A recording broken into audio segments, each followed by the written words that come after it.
Say hello to the new Blue Band with vanilla. Double the yum with classic Blue Band flavor and rich creamy vanilla taste. New Blue Band with vanilla, the taste you love plus vanilla. Now available in stores countrywide. As Zambia counts down to the 13th August general elections, PTV2 Zambia is your trusted source for every major update, every key development, and every decisive move. Campaigns are underway, promises are being made, and the battle for votes has officially begun. During this election season, we will break down the 2026 general elections, comparing today's political landscape with 2021 and previous elections. We'll analyze campaign promises, scrutinize manifestos, and we bring you in-depth coverage in 7 major local languages. Most importantly, we'll give the people the voice. In 2026, like we are 1994. Because this election is all about the Zambian citizen. And when the votes begin to count, we'll be coming live from the Mlungush International Conference Center, delivering verified, accurate, and up-to-the-minute results as they happen. Stay tuned to PTV2, the home of breaking news.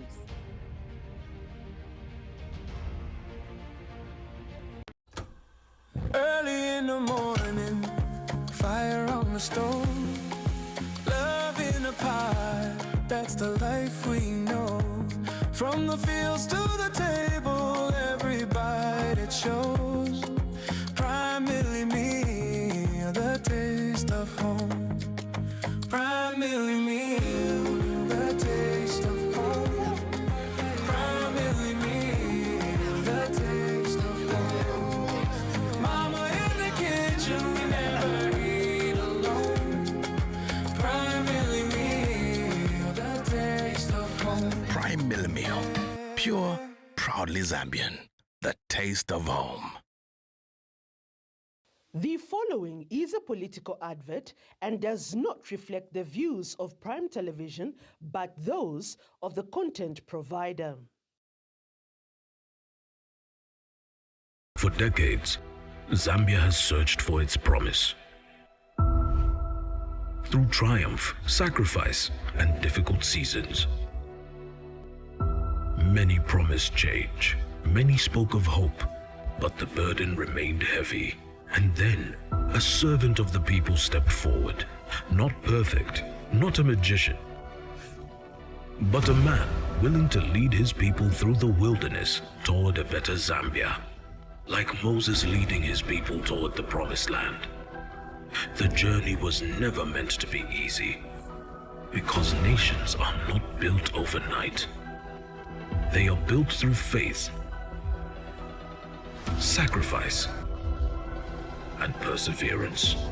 The work is not finished, but Zambia is moving forward.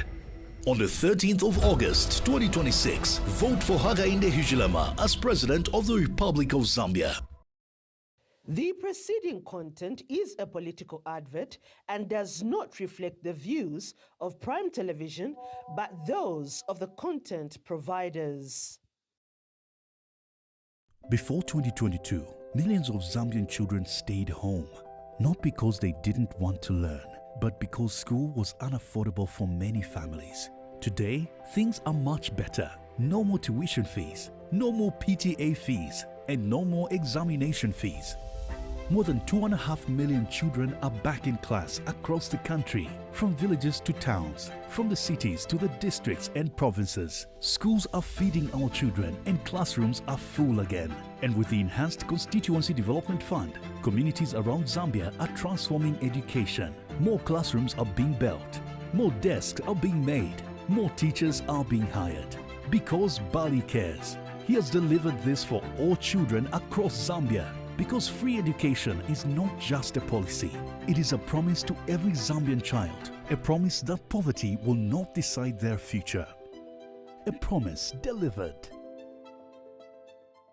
Welcome to New World of Entertainment in Zambia. Cartoons, music, news, movies, drama, series, documentaries, food, travel, the best from Hollywood and Bollywood, international football, including CAF competitions, La Liga, Serie A, German Bundesliga, Saudi League, Carabao Cup, Asian Championship, Barclays Women's League, local leagues, and much more. Grab your AZAM TV decoder at 350 Zambian kwacha and full kit at 589 Zambian kwacha. Affordable monthly packages: 100 Zambian kwacha, 200 Zambian kwacha, and 300 Zambian kwacha. For more details, contact us on 971-246-222, 763-664-455. WhatsApp 77-500-0013. AZAM TV, entertainment for everybody. Why keep your business in the dark? Shine a spotlight on your brand with Prime TV2. Has been assaulted by the ant. Zambia's first ever 24-hour news channel and a trusted platform that helps business grow. Botswana, of course, behind me is the Kazongola Bridge. And we broadcast on TOPSTAR, channel 110, DTH platform, and reach an expanding digital audience through our Facebook page, PTV2 Zambia. Projects that have been dotted across the country. Advertise with us today. Contact our marketing team on 0978 71 9477. Prime TV2, the home of breaking news.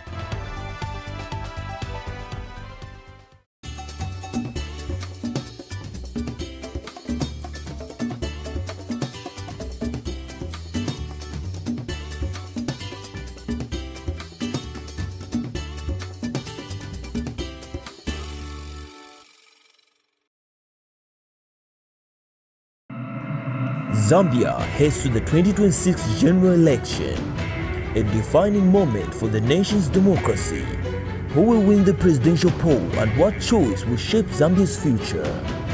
Follow the latest campaign updates, election stories, and breaking development. Tune in to PTV2 Zambia, the home of breaking news 24/7. From the heart of Africa to the world, we bring you the stories, voices, and development shaping the continent. Stay informed with the in-depth reports, current affairs, politics, business, culture, and major headlines across Africa. Africa in Perspective News every Tuesdays and Thursdays at 15:30 hours, only on PTV2 Zambia, the home of breaking news 24/7.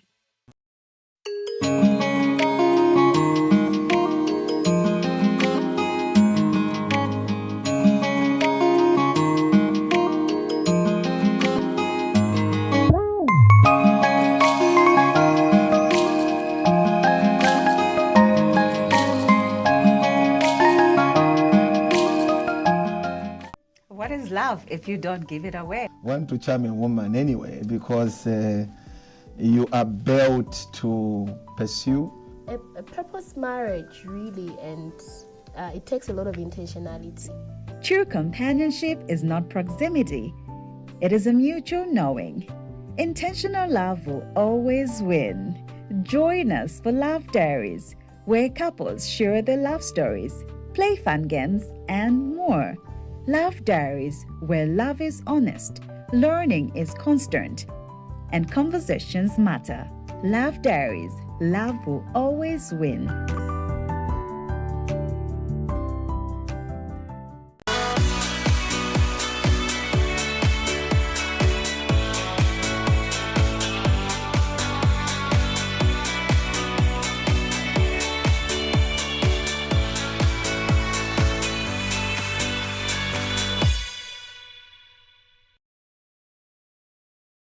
The following is a political advert and does not reflect the views of Prime Television, but those of the content provider.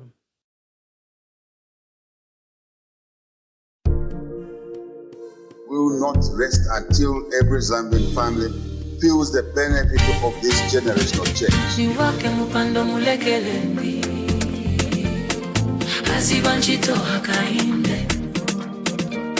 Niwake niwake mupando mulekeni azibanchito hakainde niwake mupando mulekeleni azibanchito hakainde niwake mupando mulekeni azibanchito hakainde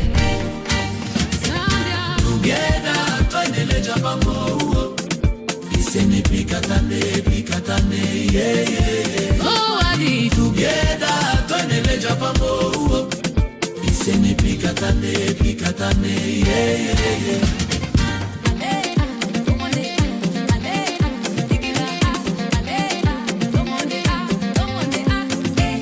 niwake mupando mulekeleni azibanchito hakainde niwake mupando mulekeni azibanchito hakainde niwake mupando mulekeleni azibanchito hakainde niwake mupando mulekeni azibanchito hakainde niwake mupando mulekeleni azibanchito hakainde niwake mupando mulekeni azibanchito hakainde. Can we do more? Yes, we can do more. The work continues. We want to rest even more. niwake mupando mulekeleni azibanchito hakainde niwake mupando mulekeleni azibanchito hakainde.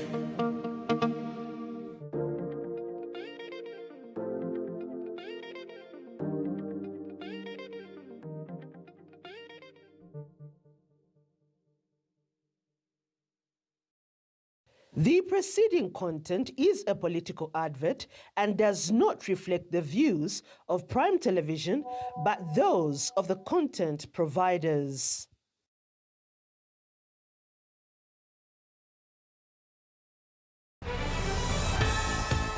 When news breaks, we are already there. Welcome to Prime TV2 Zambia, the channel that never sleeps. From community stories in your backyard to national headlines shaping the country and sports and international updates that keep you ahead, we bring it all to your screen. 24/7 news, fast, reliable, unmatched. Catch us on TOPSTAR, channel 110.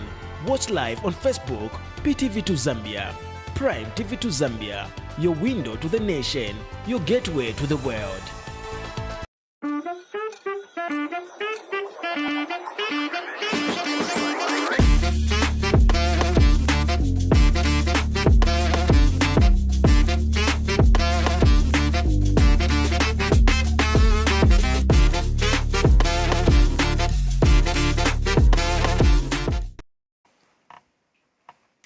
Hello, good morning Zambia, and welcome to the Sunrise Breakfast Show right here on PTV2 Zambia. We're so happy that you have found time again to join us on a beautiful Friday like this. I mean, every time we wake up, we declare it's going to be a beautiful day. And so if you say it, it happens that it also becomes a beautiful day. So we'll declare that today is such a beautiful Friday, and we're so excited that you have found time again to watch this show. It comes to you Mondays, Wednesdays, Fridays, and thank God it's Friday. We're expecting only the best to happen in this week. I don't know how your week has been.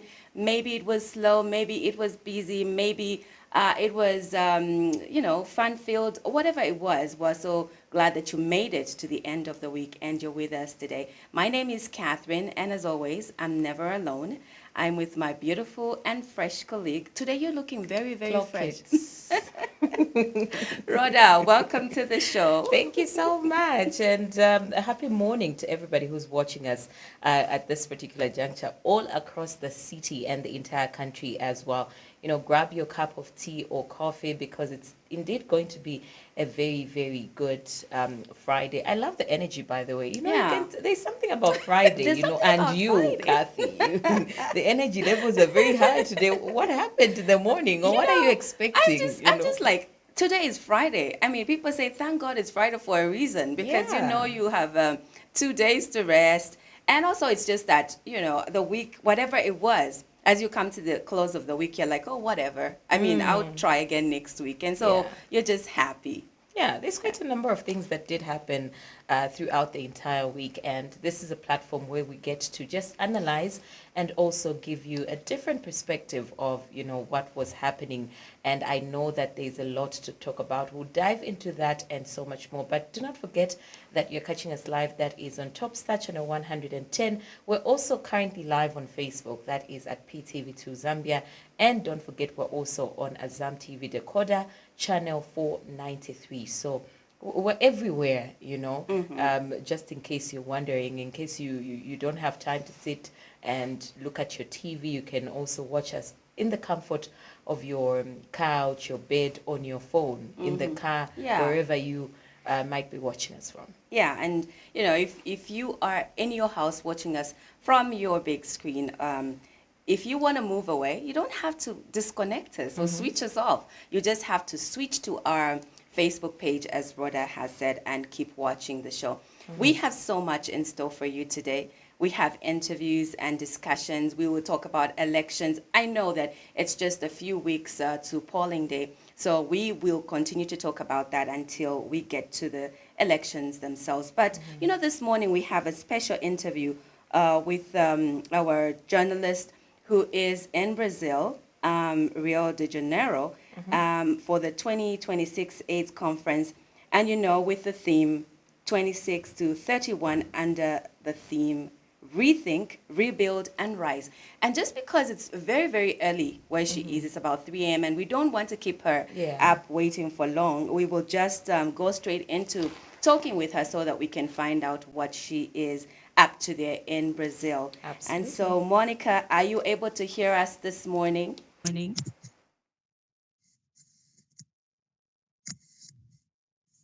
Hello, good morning, Cassie. Good morning. How are you? Thank Fine, you, Monica. thank you. Welcome to the Sunrise Breakfast Show here on PTV2. Thank you very much for the opportunity. It is 02:47 here in the morning, but I'm up. I'm so sorry to wake you up.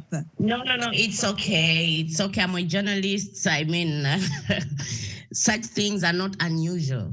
Yeah. Monica, this morning, tell us a bit, before we go into the nitty-gritties of the conference and what you're doing, tell us about Brazil. How is it this morning, and how have you found the place since you got there?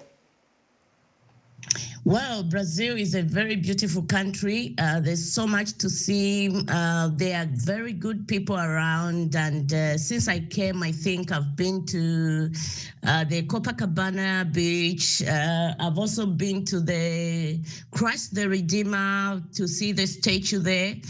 And there's just so much to see, you know. There's just a lot to see, and there are wonderful people here. And in terms of weather, it's not so different from Zambia, so I'm okay. I'm enjoying it. That's nice.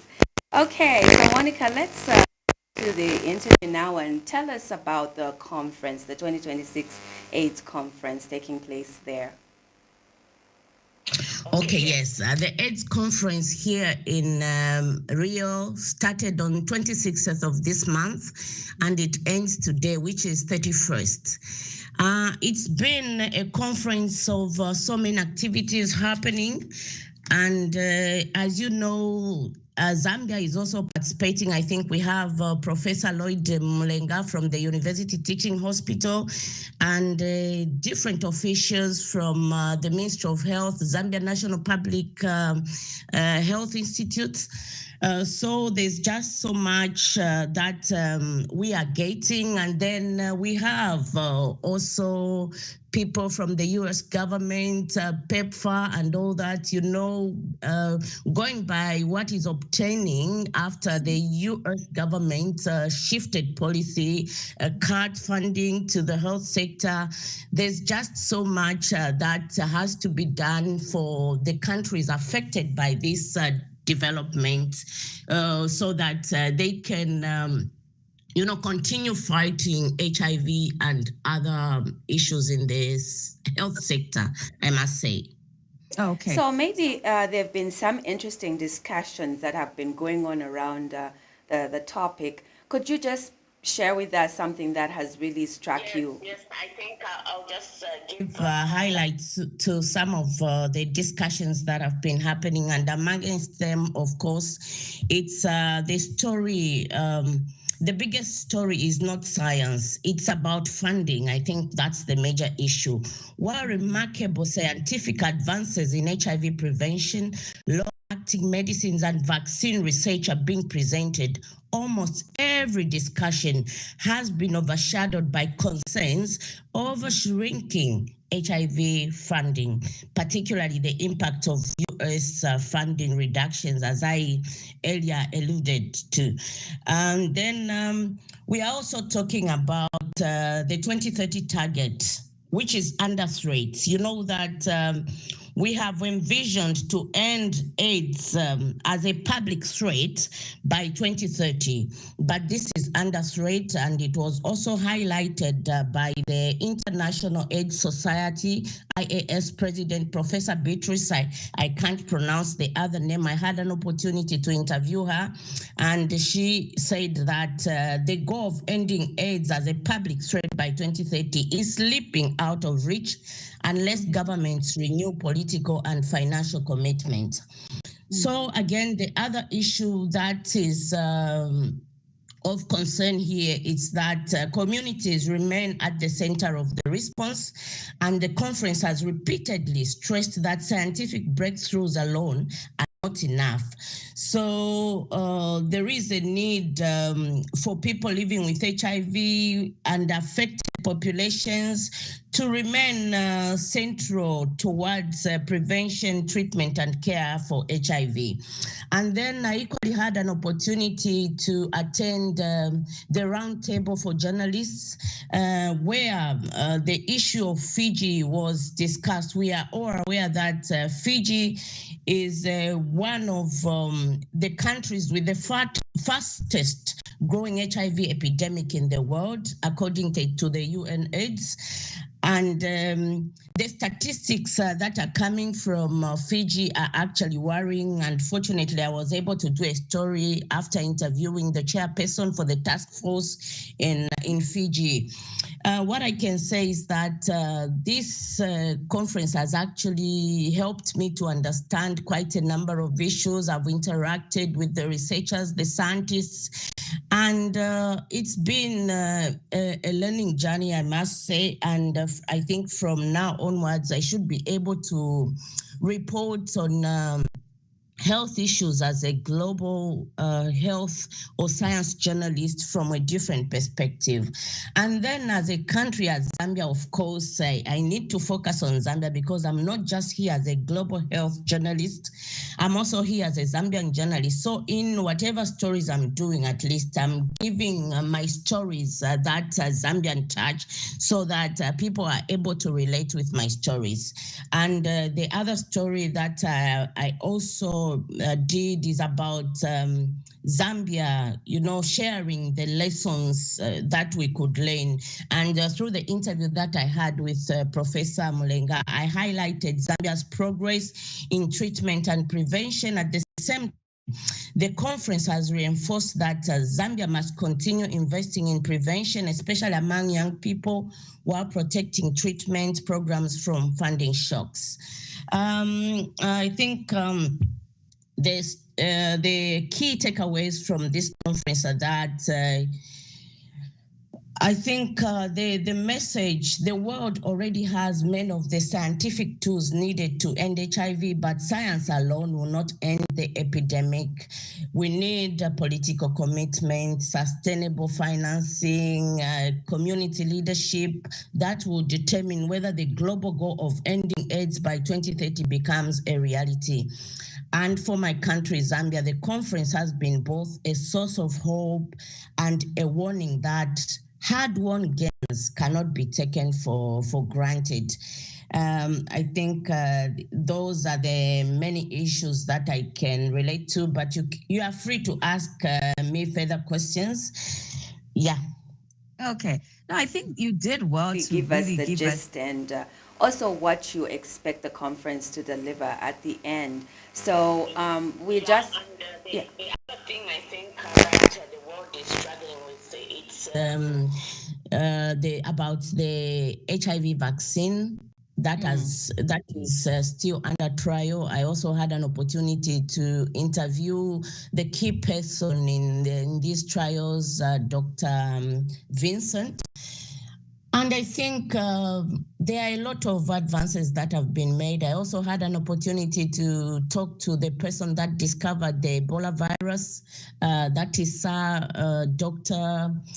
Peter Piot. So it's really been, I think, a great opportunity.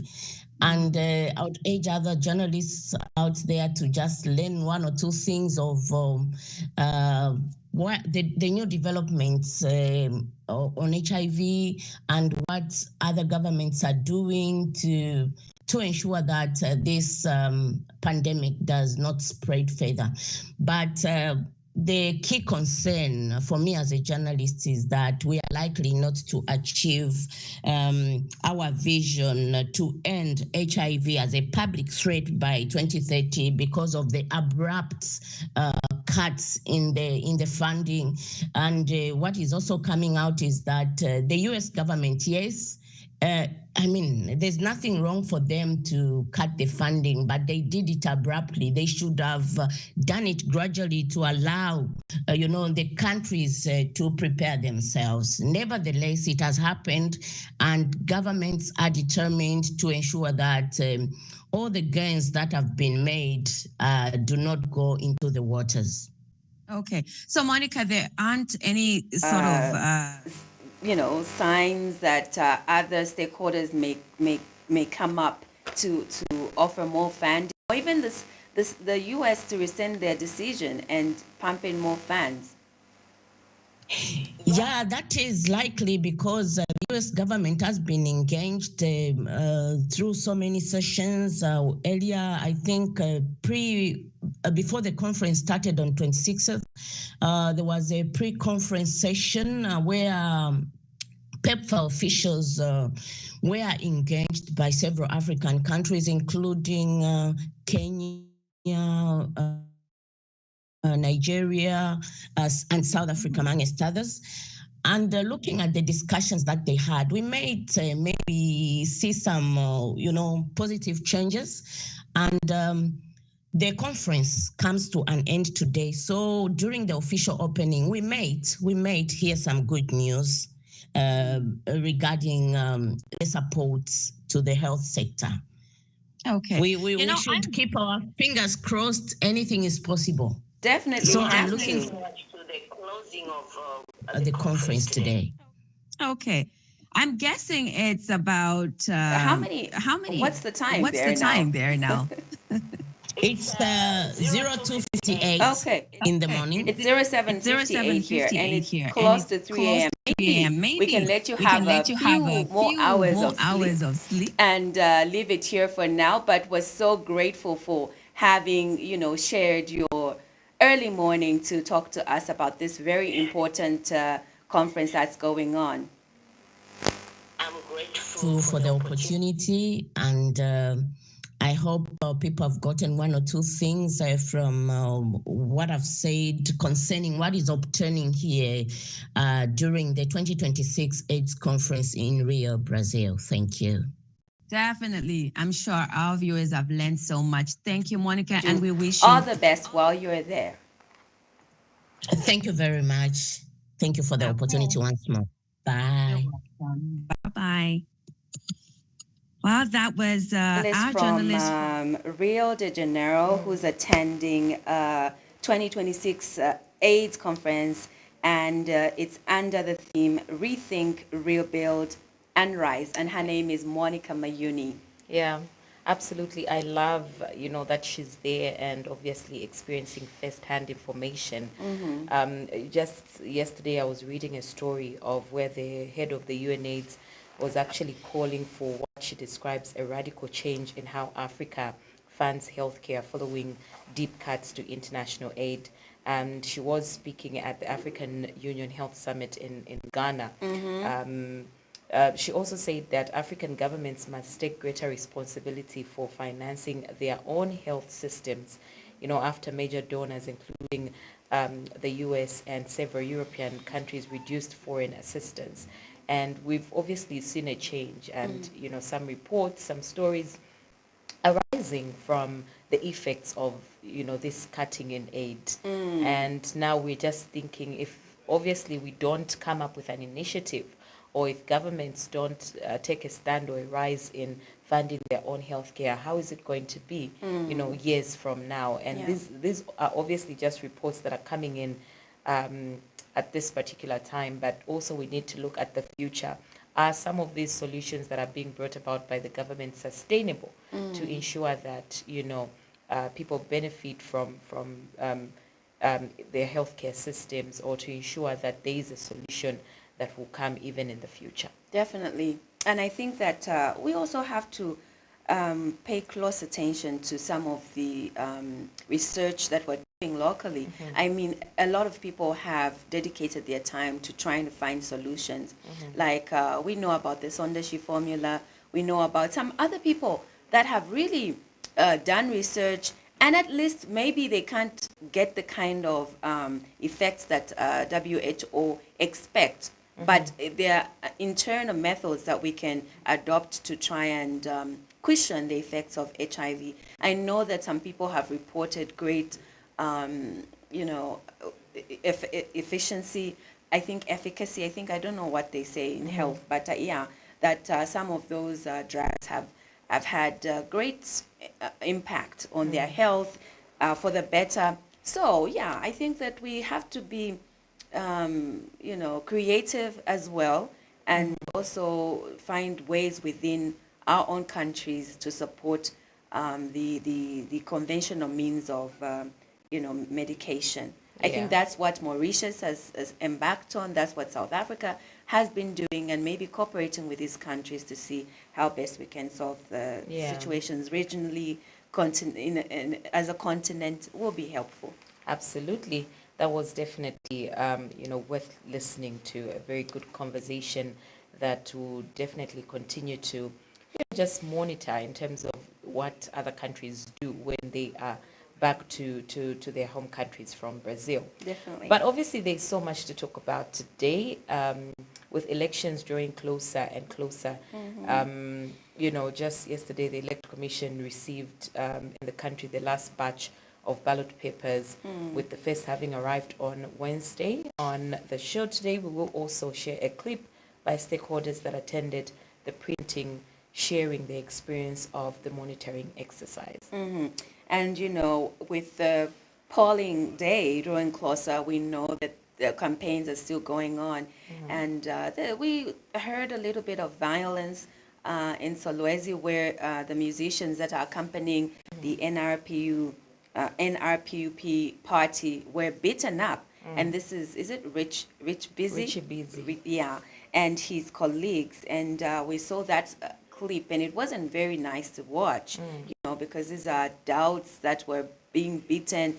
And we got also, a communication, like a press release yesterday from the UPND, who condemned the fight. Well, it wasn't a fight, but the beating, actually. And this is the media director for UPND, Mark Simowe, issued a press release just expressing how they are not happy about what happened, and that they are following up to find out exactly what happened, and that they have also identified the people that were involved in this, and they are working at it to try and resolve the situation and make sure that it doesn't happen again. Very, very sad indeed. But on the show, we definitely share, some of the clips, and we hope that, we find the root cause to this. And obviously, you can come through to our comment section and also just give your opinions on what has been happening. We've seen a lot of sharing of clips, and also people giving their opinions in terms of what is happening at the moment. We only have like a few days to go. So it's also a time to get to reflect on, is that person that you want to vote for worth voting for, and just preparing your mind mentally also for when you go to the polling station, because I think there's a lot that happens on that particular day, reporting as well, and, journalists updating people, throughout the entire day. Yeah. So, yeah, and that is... Yeah, I know that there are a lot of first-time voters, Rhoda, those that just turned 18 and got their voters' cards. I think you must make sure that you familiarize yourself with the voting system and just what happens on polling day. We said the other day that make sure you know where the polling station is so that you don't have to look for it when it's time for voting, or you don't end up going to another polling station just because it's the nearest. Wherever you registered from, check that is where you're voting from. And also, when you go, make sure you've made up your mind on whom you're going to vote for. Because once you get into the booth, and then now you start looking at all the presidential candidates or the MPs and the councillors and the council chairpersons or whoever is on that list, and then you are like, should I go here or should I go there? And then you end up marking, and then you change. You'll be wasting ballots. So make up your mind and find good reasons for why you're voting for this person. Go into the booth. Make sure you just go there, click, and then it's not a mark. It's not like a mark like that. If you do that, obviously you're going to waste the ballot, but it's a cross on the person that you want. Simple and easy. Absolutely. And that will be it. Yeah. But also on a very interesting, on a brighter note, we will definitely be sharing hope here on the breakfast show, as we'll be talking to organizers of prayer meetings expected to take place at the Cathedral of the Holy Cross here in Lusaka ahead of the 13th August general election. I think it's very important that we put our country in prayers. Yeah. Prayer is very important because it obviously guides you, and also just praying that we take away that bad spirit of violence and just ensuring that we pray about unity and peace in our country. And also not forgetting that the Lusaka Agriculture and Commercial Show officially opens today, and farmers, exhibitors and families are getting ready to flock the showgrounds, especially over the weekend. Landlords are demanding for their money. They want to go to the show. They want to go to the show. Take the family People to are the show. making budgets. You know? Yeah, so we will also join our colleague who's there, because Kizito is there to just give us an update on what exactly has been happening and what showgoers should expect. Yeah, we also hope that we get a chance to actually go there. And I have to go. I need the candy floss. Yeah, and get your face painted. Yes. Yeah, it's been a while since I attended the show, but hopefully we go there just to interact with stakeholders and different companies that are showcasing their goods and services. And in case you are not thinking of going there, this is the right time to go to some of these companies or government stands. Those procedures that take time for people to stand in line to get things registered and whatnot. This is the time to go there because you at least get some VIP treatment, because they want to show you their goods and services. So take that time to also go there so that you can have a quick run through of things that you need to get done. Okay, so we have an interesting show packed, definitely, and clearly. Do not move, do not go away. Make sure that you stay with us until the end of the show. Right now, we can take a look at what nature is planning for us today as we go out, in terms of whether, if you're planning to go to the show, you must know exactly what to wear after listening and seeing what the weather has in store for us today.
Welcome back. You are still on the Sunrise Breakfast Show, and that was the weather. I hope that you now know exactly how to dress. Rhoda, you were complaining about the dust at the show. So what should people dress up in? Yeah, I think, perfect timing to actually give some advice on what to wear. I think that considering the dust, maybe Crocs, or sneakers. And the sneakers should not be white, please. Black, at least, so that you're able to, at least clean them when you get there. Black sneakers, blue sneakers, anything dark. Dark blue, dark green, whatever type of sneakers, but they should have a dark color. And then wear some socks as well, for that comfortability. Wear jeans, blue jeans, dark blue jeans, black jeans. Well, dust is always there to come on the jeans, but something dark, and also maybe a t-shirt, for that comfort as well. Yeah. And don't forget your cape or your hat, because the dust is going to deal with you. And also just carry a jumper, wear something warm. But also at the end of the day, the feel should be comfortability, because you're going to be moving around a lot. And don't forget, in as much as it is cold, don't forget to get some water and hydrate. And also your sunglasses. Sunglasses. The dust will all be going into your... And a mask if possible. I think it will definitely work well to, prevent that flu. Right, so from then, let's have a look at our money markets and see how the kwacha is faring against major international currencies, and check today's financial indicators, because you're going to spend money at the show.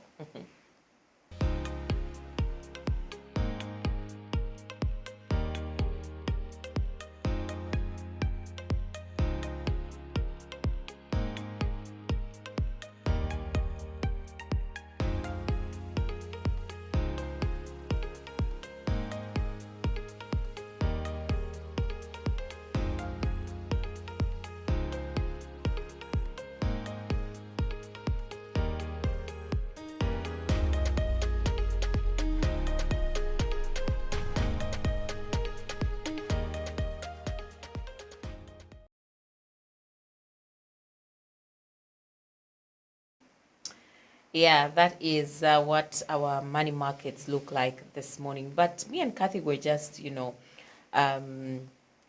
remembering the old days going to the show. Would wake up very early in the morning knowing that it's a very special day. I don't know if kids feel like that anymore, or they have that experience. But we would wake up early in the morning and mom would tell you, you have to bath early in the morning. Or sometimes we'd just go after church. We'd go to church on a Sunday, because Sunday is like the day that people love to go there. It's like, that day. Yeah. I would bath early in the morning, go to church. When you come back from church, you make sure that you eat something first and then carry something, because mom would tell you, I don't have enough money to start buying food for all of you. Maybe we're like the 6 of us, cousins would come through. You're going to the show, you're excited, you would wear sneakers, so that you're glowing. You can absorb the dust properly. You are glowing, and then you're holding hands, but there's always one person who was going to get lost. And who was that? Was it you? No, it wasn't me.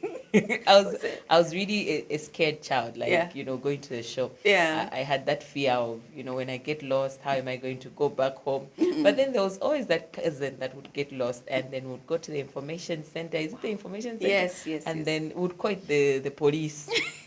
And then they would announce to say, this person is lost, they are looking, their mother's name is Shanchani. And then it would be very hard if you don't know that person's name, the person that would take you there, like your guardian or your auntie or whatever. You just say auntie, and then, but it was so much fun. And then the candy floss was actually, obviously, the highlight of if you didn't eat candy floss, you had not gone. Anything else is okay. We can have our lunch. We can carry our lunch, but candy and the face painting.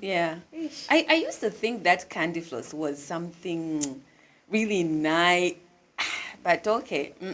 I tasted it and it was like It's sugar. it's just sugar. You know, I'm like, no, And this kids is love for it. kids. Yeah, they really do love it.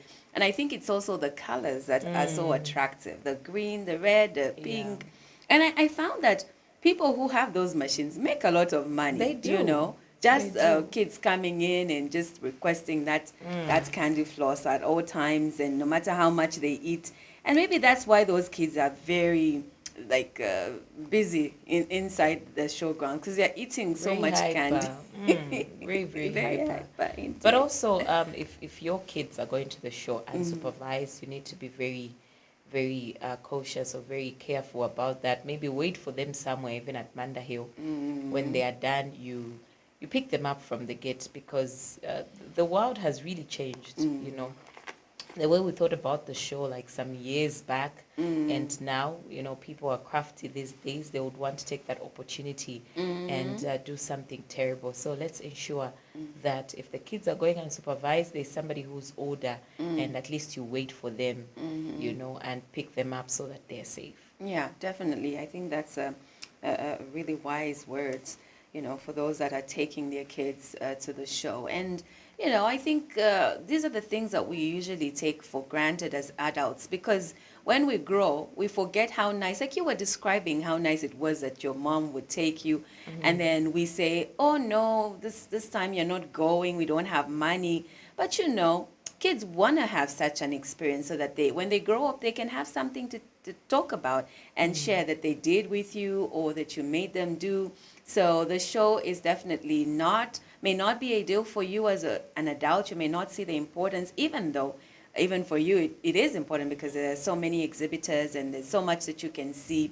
And, you know, as we look at things, our minds are also open to business ideas and things like that. So if you're not going, if you don't want to go, please make sure you take the kids so they can have some fun, even just for some hours, you know. So, yeah, that's something about the agriculture show. And as we promised, we have Kizito, who will be able to talk to us before the end of the show, just to give us an update on what's going on and what we should expect at the show this year. But maybe we can get into some news stories and see what is happening around our country. Like we said, the ballot papers for polling day got in yesterday, the last batch, with the first one on Wednesday. So yesterday who were sort of monitoring the printing, and they had a word for ECZ, you know, so stakeholders, including representatives of political parties and civil society organizations who witnessed the printing of the ballot papers in Dubai, United Arab Emirates, have commended the commission for its transparency, professionalism, constructive engagement, and the conducive environment it has fostered throughout the ballot paper printing process. You know, stakeholders expressed their appreciation during a closed-out update briefing held on Tuesday, 28th July 2026. And we were able to get a clip from the Electoral Commission of Zambia website just to hear what transpired. So let's see if our clip is ready so we can see what happened.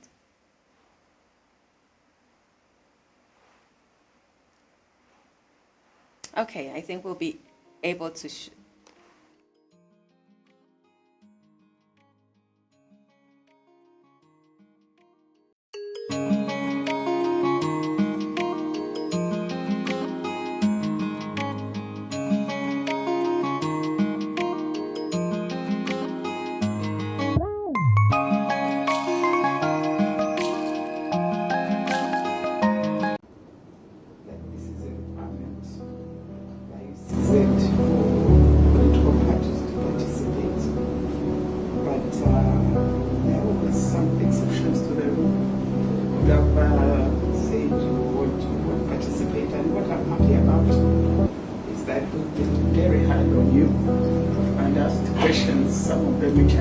difficult, but you have always been there to answer these questions. That's the way it should be.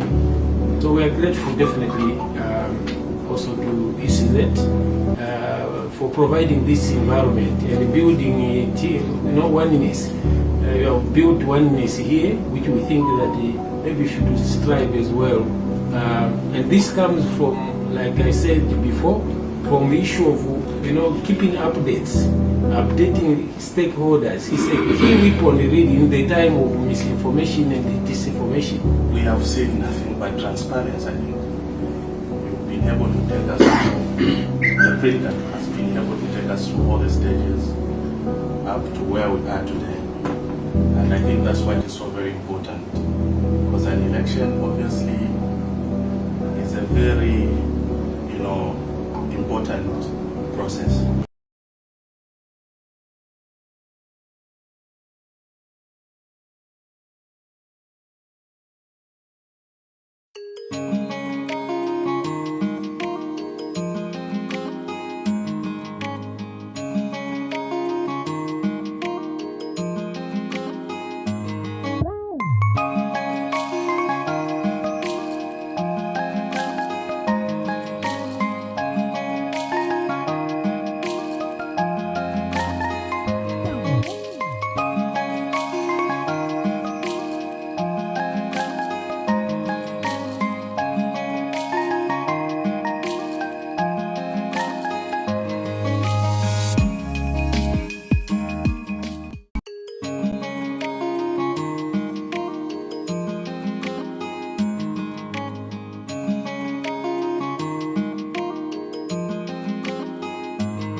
Say hello to the new Blue Band with vanilla.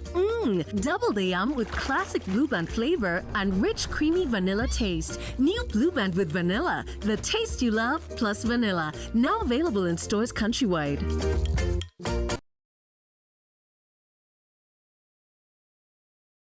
As Zambia counts down to the 13th August general elections, PTV2 Zambia is your trusted source for every major update, every key development, and every decisive move. Campaigns are underway, promises are being made, and the battle for votes has officially begun. During this election season, we will break down the 2026 general elections, comparing today's political landscape with 2021 and previous elections. We'll analyze campaign promises, scrutinize manifestos, and we bring you in-depth coverage in 7 major local languages. Most importantly, we'll give the people the voice. In 2026, like we are 1994. Because this election is all about the Zambian citizen. And when the votes begin to count, we'll be coming live from the Mulungushi International Conference Center, delivering verified, accurate, and up-to-the-minute results. As in the morning, fire on the stove, love in a pie, that's the life we know. From the fields to the table, every bite it shows. Primarily me, the taste of home. Primarily me, the taste of home. Primarily me, the taste of home. Mama in the kitchen, we never eat alone. Primarily me, the taste of home. Prime Mill Meal, pure, proudly Zambian, the taste of home. The following is a political advert and does not reflect the views of Prime Television, but those of the content provider.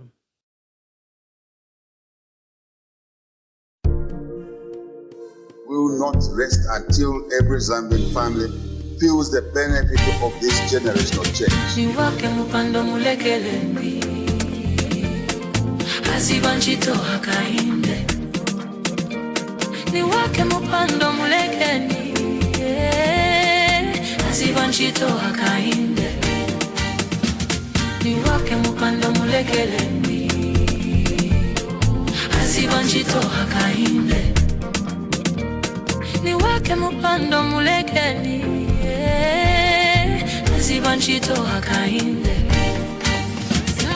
together twaneleja pamo isene pikatane yeah yeah oh adi together twaneleja pamo isene pikatane yeah yeah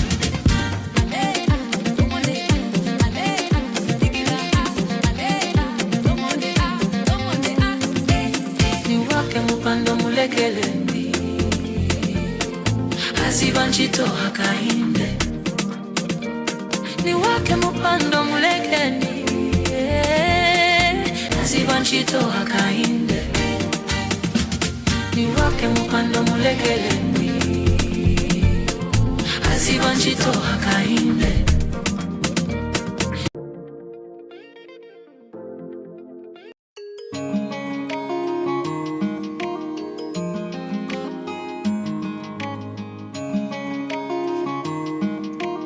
Thank you for joining us. You are still watching the Sunrise Breakfast Show here on PTV2, the home of breaking news. And right now, I have Emmanuel Malite, who is a guest on the show today, and he's from the UPND Alliance. He's a member of the UPND Alliance, and he's here to talk to us about, the final steps towards the polling day and what is the mood now that while drawing so close to the elections and you've been doing campaigns. Just share with us what's been happening.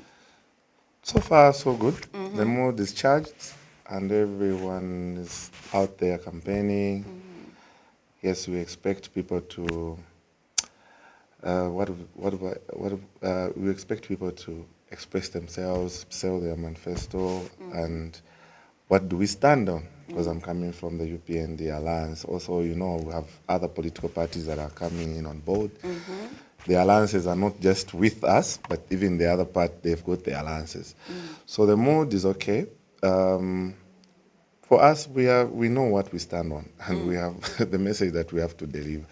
The noise is there, music is there, everyone is producing every song, and what's more important is what's the message are we preaching when we go out there. And so what message have you been preaching? Consistency on the continuity of what we've been doing. We've been telling the people, our colleagues in the opposition, they are copyright of what has already been established and what we have been doing as the UPND. So for us, our campaign message is very clear. Mm-hmm. It's not like we've just woken up to a road shock and start campaigning. No, we are not accidentally gotten into this. I'll give you an example. What made us form the UPND Alliance, that was formed actually in 2017, was we had a common goal, political parties coming together, and we noticed that which political party do we have that we can run with. And which party are you coming from? The NDC. Okay. Yeah. So the NDC we formed it in 2017, and we joined the alliance because we knew that whatever that the UPND believes in is what we believe in. Yes, we had that others leaving us, joining PF, because those don't believe in the vision of what we believed in, the ideology of the political party. But coming to these elections, alliances have already continued. What I can emphasize is how are these people responding to the well-meaning of the Zambian people. We believed in 4 pillars: uniting the country, restoring the economy, and also fighting corruption, and also fighting the rule of law that was crippling down. So political violence was also a thing of that we were talking about then. What we are preaching now is we have a vision. A vision is we have to continue with what the president has embarked on. Sharing of the CDF across the country. Back then, CDF was about 1.6. Now it's 40 million. And it gets across the country, regardless whether it's our bedroom, so-called bedroom, but it's how we have to govern the country, of uniting this country. Okay. So how do you think people have been receiving your message?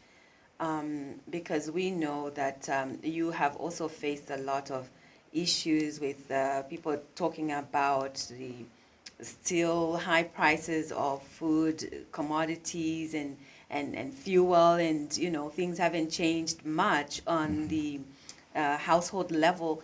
And so going into this election with those kinds of maybe problems, what can you say, or how do you think people have received the message? One thing that somebody should realize, and every Zambian should realize, is how did we inherit this government? First of all, we inherited a government with an empty coffer, where we had defaulted in 2020, going to 21, we defaulted paying off the debt, the country's debt, because we didn't have money. And all the promises that we were promising the Zambian people were based on what we need to intend and what we need to intend for the Zambian people. When we inherited, the economy was down. That's a fact. So people would say the fuel was a bit low then, was 17 kwacha. Now the fuel is about 20 watt. And look at how the president has fought this, because the fuel that we were going through was the Shalini Kongole, if I will tell you, Shalini Kongole. So we're still paying back. So PF government was living on a lie. It was a government that was living on a lie. Look, people would say, no, Wungana Abdullah, the time was 115 and whatnot. The farmer was, when you sell the maize to thing, it reflects of how the price will be. What we are living on here is the reality of what we need to intend. What we need to intend is to be able to produce the more farming inputs. You know how the economy how we inherited that economy was just a mess.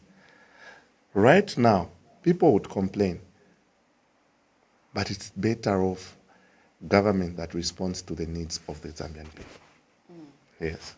So your government has been responding to the needs of the people. Okay. Okay, so we also, you talked about ending violence, and when we opened the show today, we were just looking at, the incident that happened where some musicians that are accompanying the NRP party were beaten, and it's alleged that they are UPND cadres because they were putting on UPND regalia. And we also said that we received a press statement from Mr. Maximo, who was condemning the act and saying that they will get to the bottom of it. What can you say about the political violence that has happened, especially within your party? What we believe in as the UPND, we want to participate in these elections non-violence, because we want to say our ideas. The president is on record saying, regardless of where you're coming from, political violence we don't entertain. What happened was very unfortunate.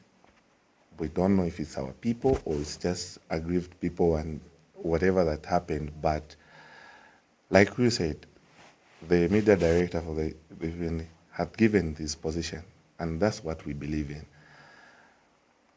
This is the only time that we've seen presidents moving, not being blocked. Yes, you would find maybe they would just want to provoke the police and whatnot. In 2021, the president was not even allowed to campaign on the Copper Belt. And probably that's what you are trying to do with No. the presence of police No, everywhere. we are a promoter of democracy. The president is the promoter of democracy. We are a promoter of democracy. That's why you've seen them going even as deep as Mwindunga, campaigning and whatnot. But that's not, that's how it should be. That's how it should be. Yeah. That's how it should be. Was it the way it was when in 2021? No. Media houses like this one was closed down because you are hosting opposition. Are we doing that? No. So this is how we need to live. It's democracy. Our message is very clear. we have to completely restore the economy of this country. We have to unite this country. We have to protect that corruption is not part of us. We have to we have to lift up the employment levels that this country goes through. That's why you've seen we are consistent in employing in the public service. We are consistent in revamping the mining areas that we invest in. Mining on the Copper Belt, mining was just literally collapsing because it was run by cadres.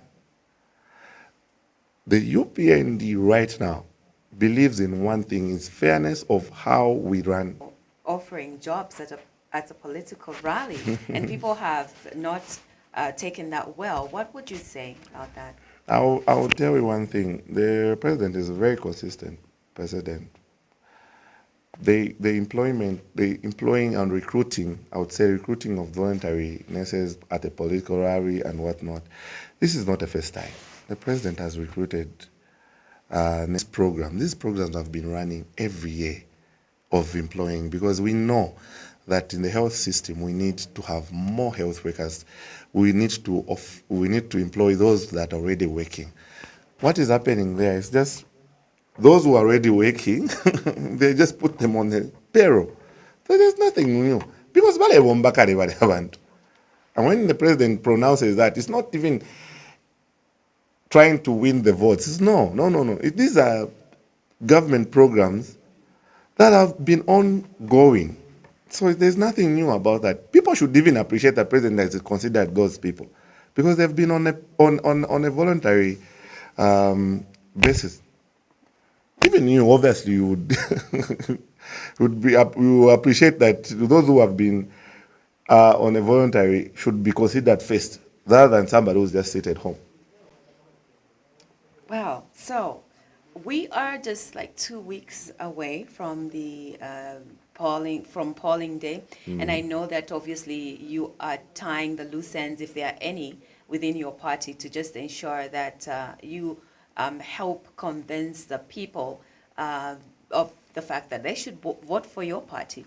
So would you say that you are at a point where you are sort of like happy with the work that you've been doing in convincing people? The honest truth is we are consistent with what we're doing. The message is clear of what we want to do to Zambian people.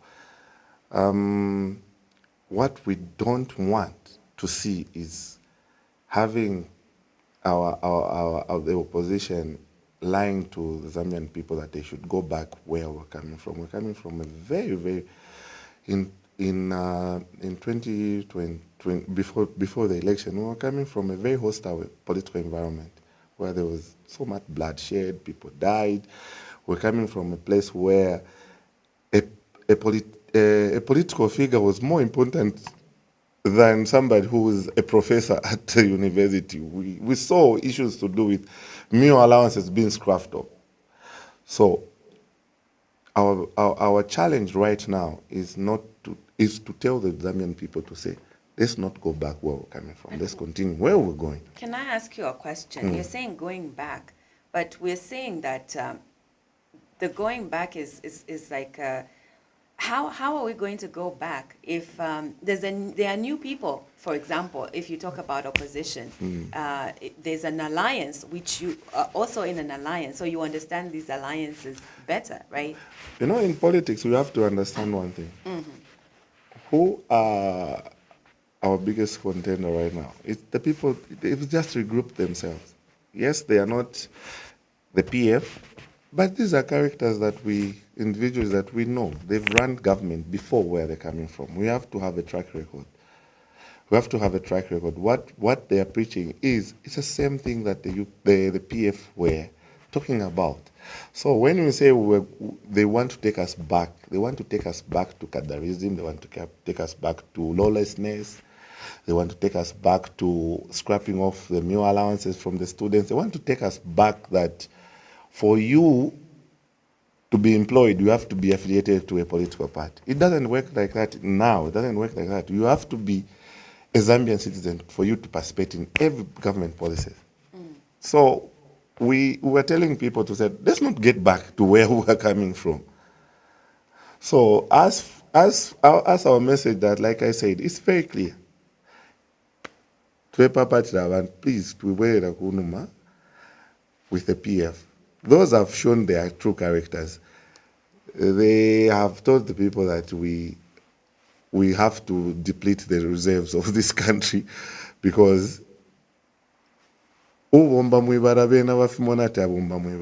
them, it's about looting this country. Yeah. Okay.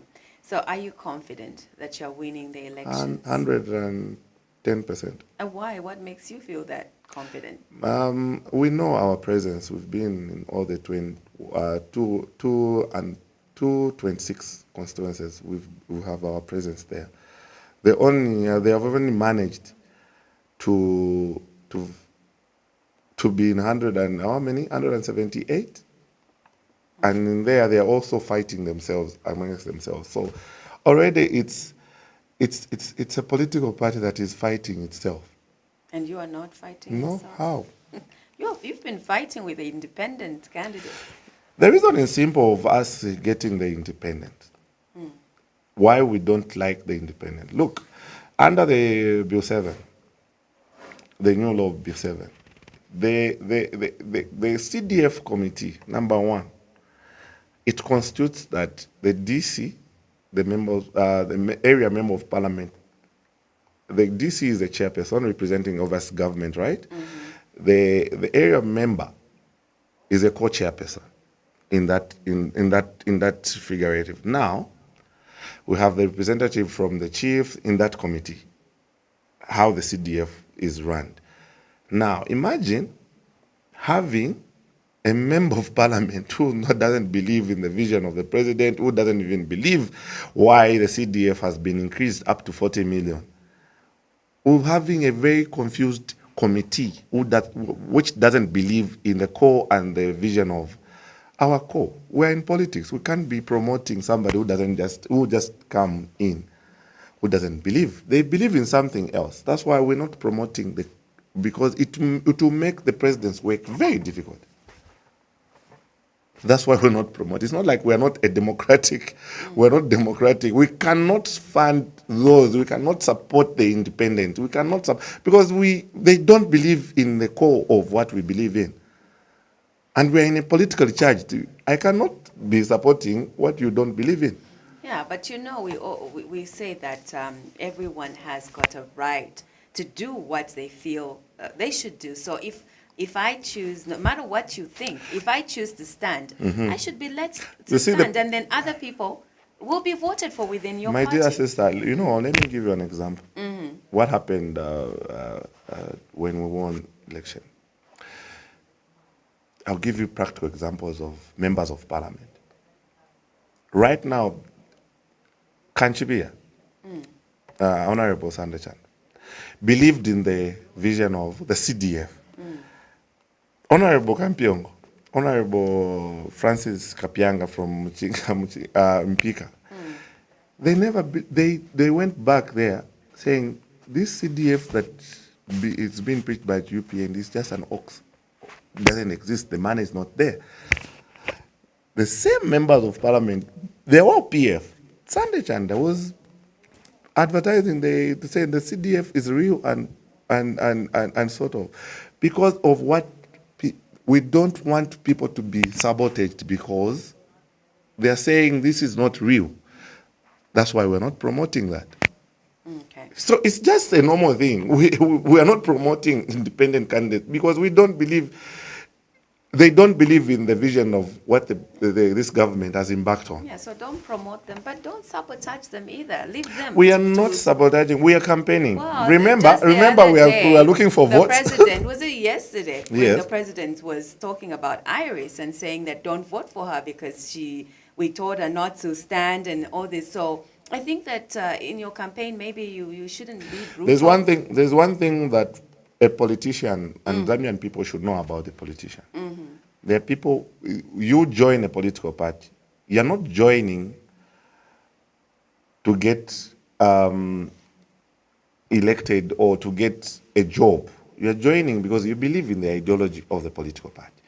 So those that have left us, meaning we have known that, no, we told you to step down. If you believe in the ideology and everything about, there are many. I'm not standing. I'm not standing anywhere. Leave them alone then.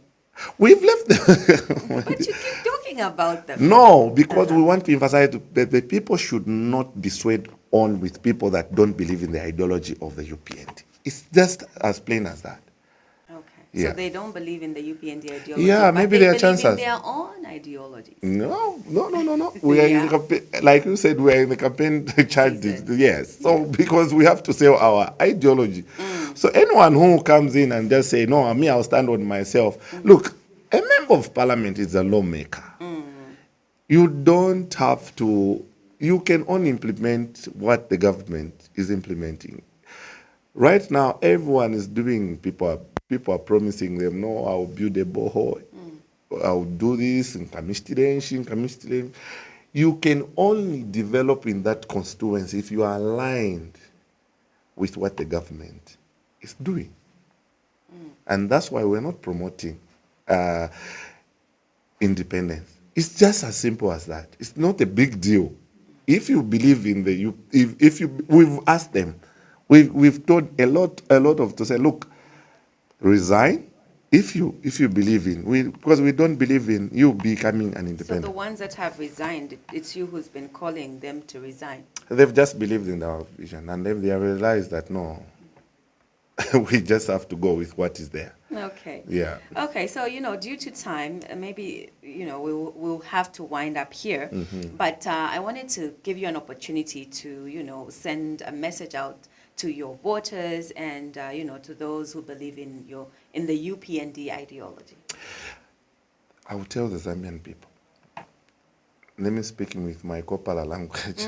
Nami papat, don't you mwingira mo muni wako bati vaisa vamirishe chirwimbo vamieve fifia kwa watu vaminwishe obwa. We cannot afford to go back where we were coming from with the PF. This opposition that you see is just a rebranded PF. But if it's more thin, and they've disclosed themselves, they want to rule this country the way may he so rest in peace, the way Isieo ruled this country, where there was political violence, there were the commanders in bus stations. We cannot afford to do that. We know how we've lived. The challenges, they are there. We've faced the challenges, but there's a leadership right now in place that responds to our needs. And that's what I will tell you. Summary of no there's CDF, there's cash for work, there's grants, everything. It's an opportunity to utilize for Zambian people for hard work. What these guys, they were doing, they were promoting laziness. This time around, you will not see a member of parliament or somebody who's dishing out money to people. This time around, and money that you work for is better than the money that, my sister, when you just go out that somebody gives you, you have not budgeted for. So we are promoting hard work. For us to see the development of this country, is we have to get involved and we have to be hardworking. That's the only message that I have for the Zambian people. Let's not be swift that way. With where we're coming from, I am quiet. Okay, so we're glad you came to the show today and to share your views on what you expect your party to achieve at the end of this campaign season and election time. We wish you all the best. Thank you so much. Yeah, you said that you are on your way to another engagement, Yes. so it means you're very busy. I'm very busy. Not really busy. We're trying to reach out our message to the Zambian people, Okay. so that they are not. We don't lose this country. Okay. Okay, so that was Mr. Emmanuel Malete, who is a member of the UPND Alliance, talking to us about his party plans and what they have achieved during this campaign period, and urging you to go and vote for them. So you are on the Sunrise Breakfast Show. After this break, we'll be right back.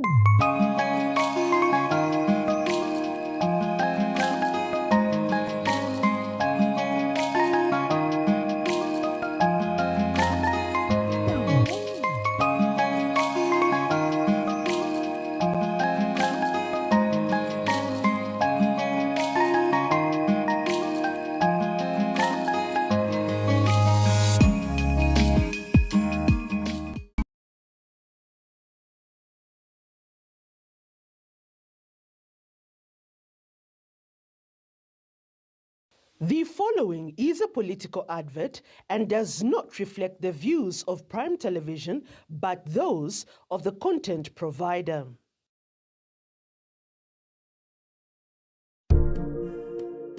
We will not rest until every Zambian family feels the benefit of this generational change. Niwake mupando mulekelendi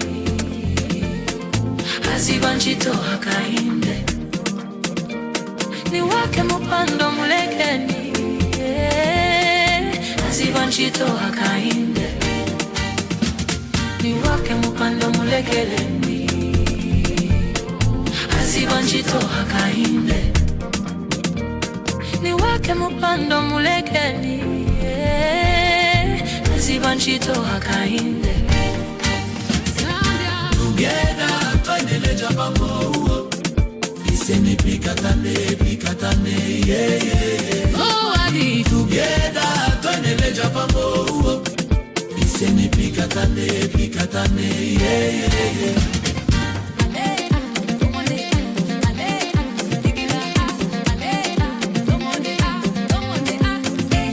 Niwake mupando mulekelendi Azibanchito hakainde Niwake mupando mulekeni Azibanchito hakainde Niwake mupando mulekelendi Azibanchito hakainde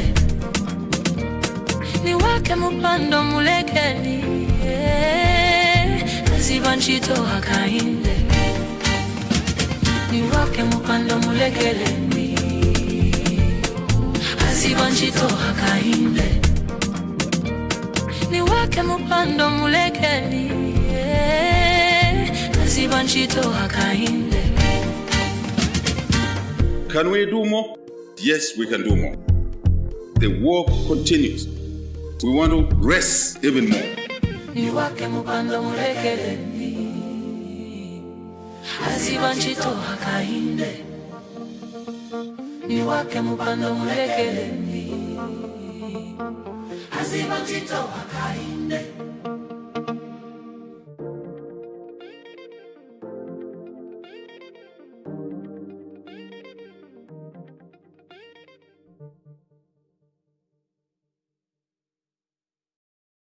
The preceding content is a political advert and does not reflect the views of Prime Television, but those of the content providers.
Welcome back. Thank you so much for still being with us today on the Sunrise Breakfast Show. Today, the 31st of July, 2026. We hope that you are enjoying what we are bringing to you so far. And we get into a little bit of news before we get into what the papers say. So, Rhoda, let's have a look at what is trending, some of the stories trending on our page. Okay, so we've got a story here. Sadly, Zambia's ambassador to China, Ivan Zulu, has died. Mr. Zulu passed away yesterday, the 30th of July, 2026, at the University Teaching Hospital in Lusaka. He was on leave when he fell ill. Secretary to the Cabinet, Patrick Kangwa, has confirmed the ambassador's death in a statement. Kangwa said the funeral gathering is being held at house number 28, Boniface Simtowe Road, Presidential Housing Initiative in Lusaka. He further stated that burial arrangements for the late ambassador will be announced in due course. It is so sad to hear of the passing of Mr. Zulu. I think he is someone that we've heard about so much, on the political scene. So that's definitely a loss. Now, in other news, former Copperbelt Province Commanding Officer Yuyi Mwala has been formally charged with theft by public servant in connection with the alleged theft of 436 copper cathodes valued at about $448,596 US dollars. I'll read that again. That is $448,596 US dollars. Police Public Relations Officer Godfrey Chilabi confirmed that Mr. Mwala is among 6 suspects arrested following investigations into the consignment, which was recovered in Mokambo area of Mufulira district between March 6 and 9, 2026. The copper, originally being transported from Democratic Republic of Congo to South Africa, was allegedly diverted into Zambia. Investigations revealed that after being placed in police custody, the consignment was fraudulently released to a private individual and later auctioned despite the owner having been identified. Other suspects include police officers Patrick Muti and Boniface Nchimunya, clerk of court O'Brien Chipunza, magistrate Edward Banda, and businessman Daniel Makina. They face charges ranging from theft by public servant and giving false information to a police officer to receiving property suspected to have been stolen. Mr. Chilavi said all 6 suspects remain in police custody and are expected to appear in court soon. Wow, that's a very interesting story, and I think a lot of people are, should I say, shocked? Yeah, definitely shocked. I'm not shocked. Welcome, Jeremiah. We're about to say, Jeremiah, this is a story trending right now. Yeah. And welcome to the Sunrise Breakfast Show. Thank you very much, and good morning to you. Good morning. Good morning. You guys, we're supposed to be doing it in showground. So from here, we're going, for those that would like to come at our stand, yes, come through and see Kathy and Rhoda at Aibo to Aibo. Journalists, are they always so keen about people seeing them? Because, they're not keen, yeah, but people are keen to see them. Oh, yeah. Yeah. Yeah. You know why I'm saying that? Because, people will be like, oh, so you have short hair. We thought your hair was short.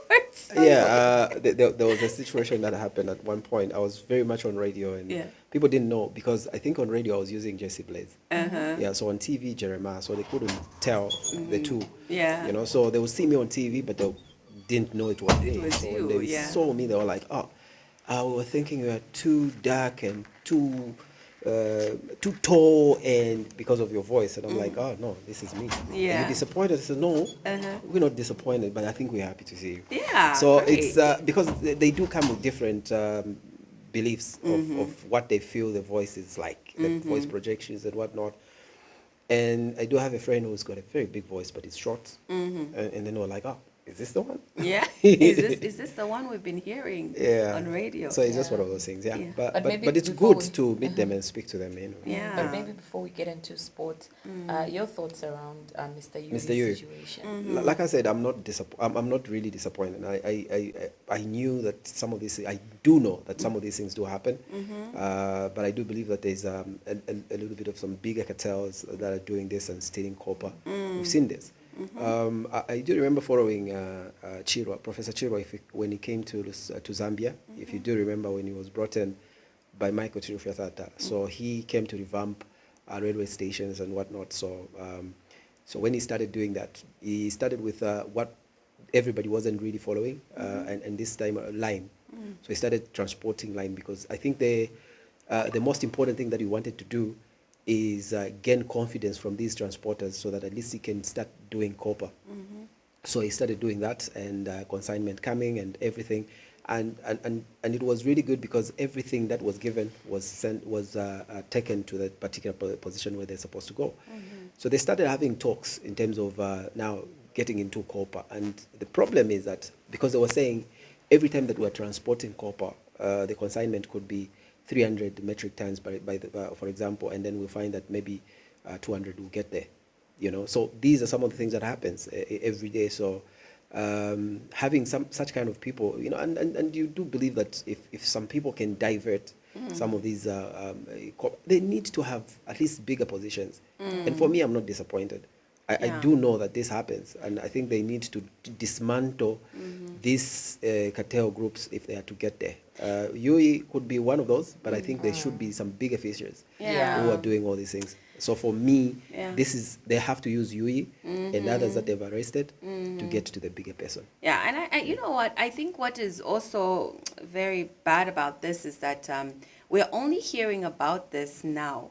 I think they're saying this happened in March, but people can't help but think this is politically motivated because we saw that he was just transferred to the Copper Belt. And then obviously these allegations had been there, but you know, he was transferred, and then because of what seemingly didn't go well for him on the Copper Belt, he is also allegedly having, you know, being thought of supporting the opposition, and then now we hear these claims to say this is what he did. I think people are wondering whether this is political or it's a real story that it is a real story, but obviously politically inclined, because I think that this is the biggest problem or challenge we have in our country, because we wait until this particular time or this period where we see all perceived as enemies, whatever they were doing would come to pass. Wait until you see some of these parties, when you go out of power, that's when you see they start pursuing it, and then people start thinking they're just political, you know, they are being assassinated, or they're being harassed because of political inclination, but which is not the case, because they might have been stolen, or they might have stolen, but I think we have to wait until the last minute for us to do this, to pursue them. And I think it's high time that we started doing this. It doesn't matter whether you're holding a position. I think it will even make a lot of sense to pursue it now, because you don't have to wait. You don't have to wait until the last minute. And like you are saying, this happened way back. But why do we have to wait until now? And until now, that's when they're pursuing it. And until this particular person is not supporting the from the people of this nation. So Memory Ham says, the hunter has been hunted. Now I see why he was always so protective, not to allow the opposition in Copperbelt. Emmanuel Muzoka says he's been framed. Sydney Munyanda says it's a syndicate. This has been going on for a long time. True. That's what Jeremiah is saying. Eric K. Nene says Honorable Kampiongo must be having a field day hearing this news. Simata Study says the great lion has been reduced to a cat. The hunter has been hunted. Where is Mr. Benua Mpondo? Okay, so Ruth Msonda says this is a reason why HH needs a second term. He means well for the country. If it was in the other camp, he would have been celebrated as a hero. Okay, so Elisha Ndlovu says being a police commissioner in that province is high. Tomorrow you are a prisoner. Okay. Mary Ngando says, is this not the man who was celebrated that he would change the Copperbelt province? This province is tempting, arresting the boss.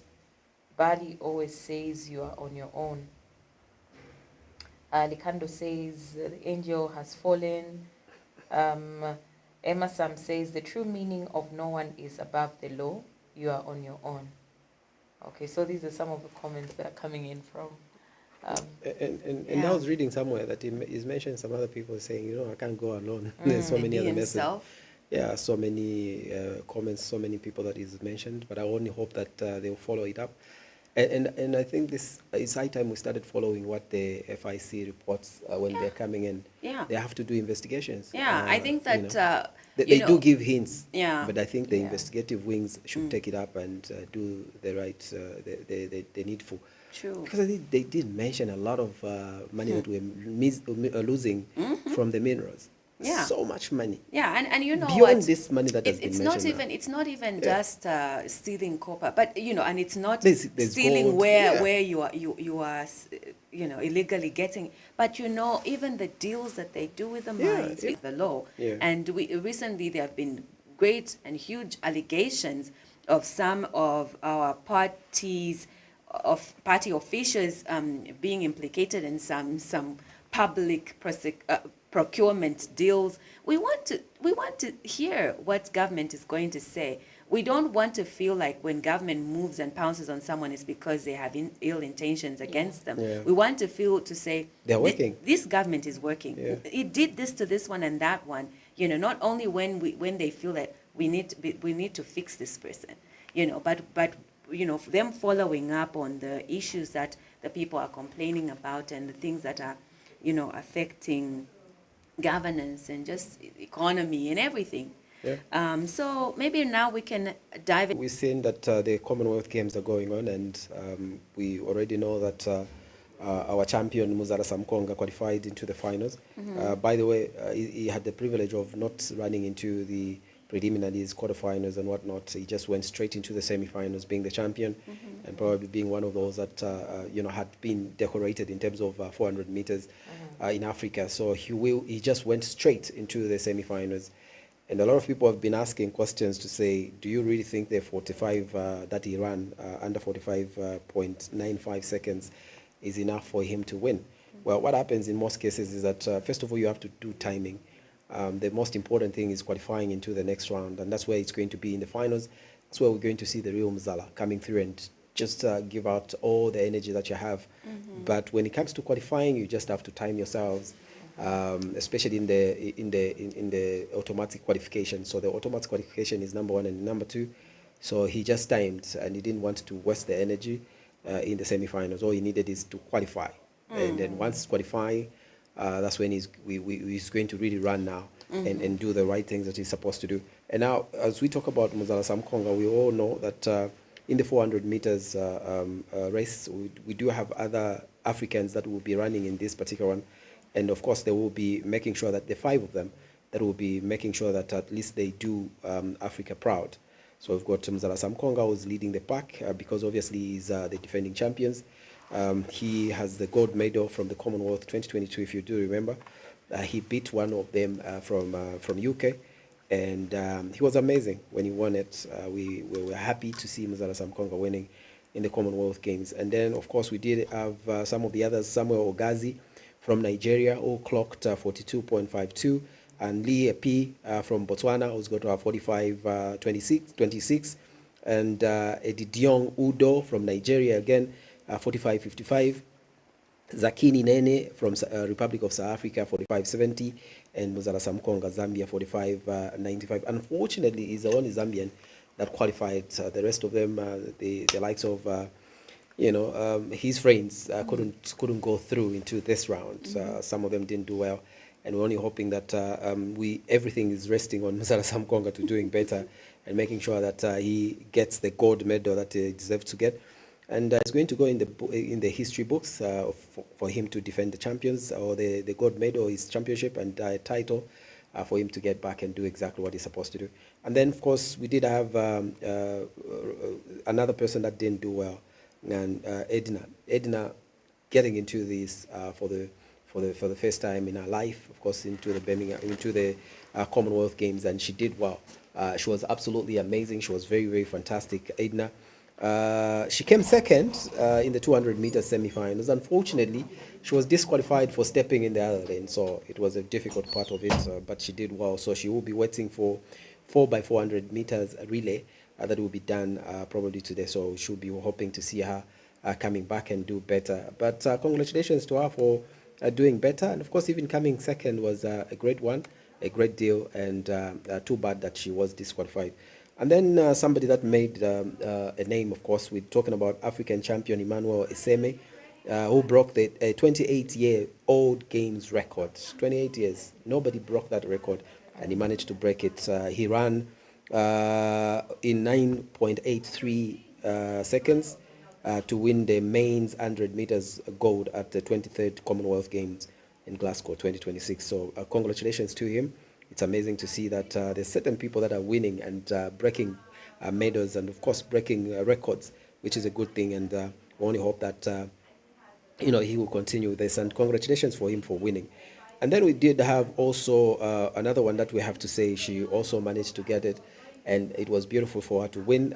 Toby, the world record holder, Toby Amsan clocked the fastest time ever run at the 100 meters hurdles, powering through in 12.919 seconds. And of course, when you talk about hurdles, it's 100 meters with those that have to jump and all that. That is a hurdle. Those are hurdles. And she managed to break a record, or she ran the fastest, and she's a world record. She will be joined by Nigeria. Will be joined by in the finals by two Africans. That is Marion Fori, who ran 12.50 seconds, and Ghana's Yvonne Britton, who ran 12.78 seconds. So those are some of the others that will be participating in this, and we only hope that they will do better as Africans.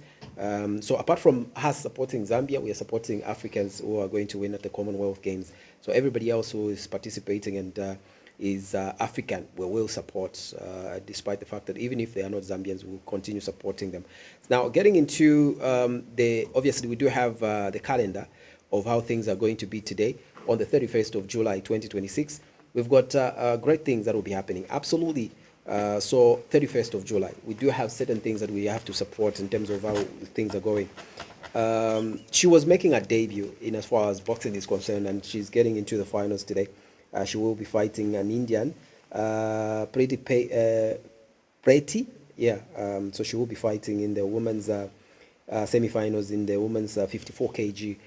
So this is just amazing for Catherine, your namesake, Catherine Mwape. Yes. She will be fighting. She is making a debut, but I think she's done very well, tremendously well. Yeah. Getting into the semi-finals for the first time at the Birmingham.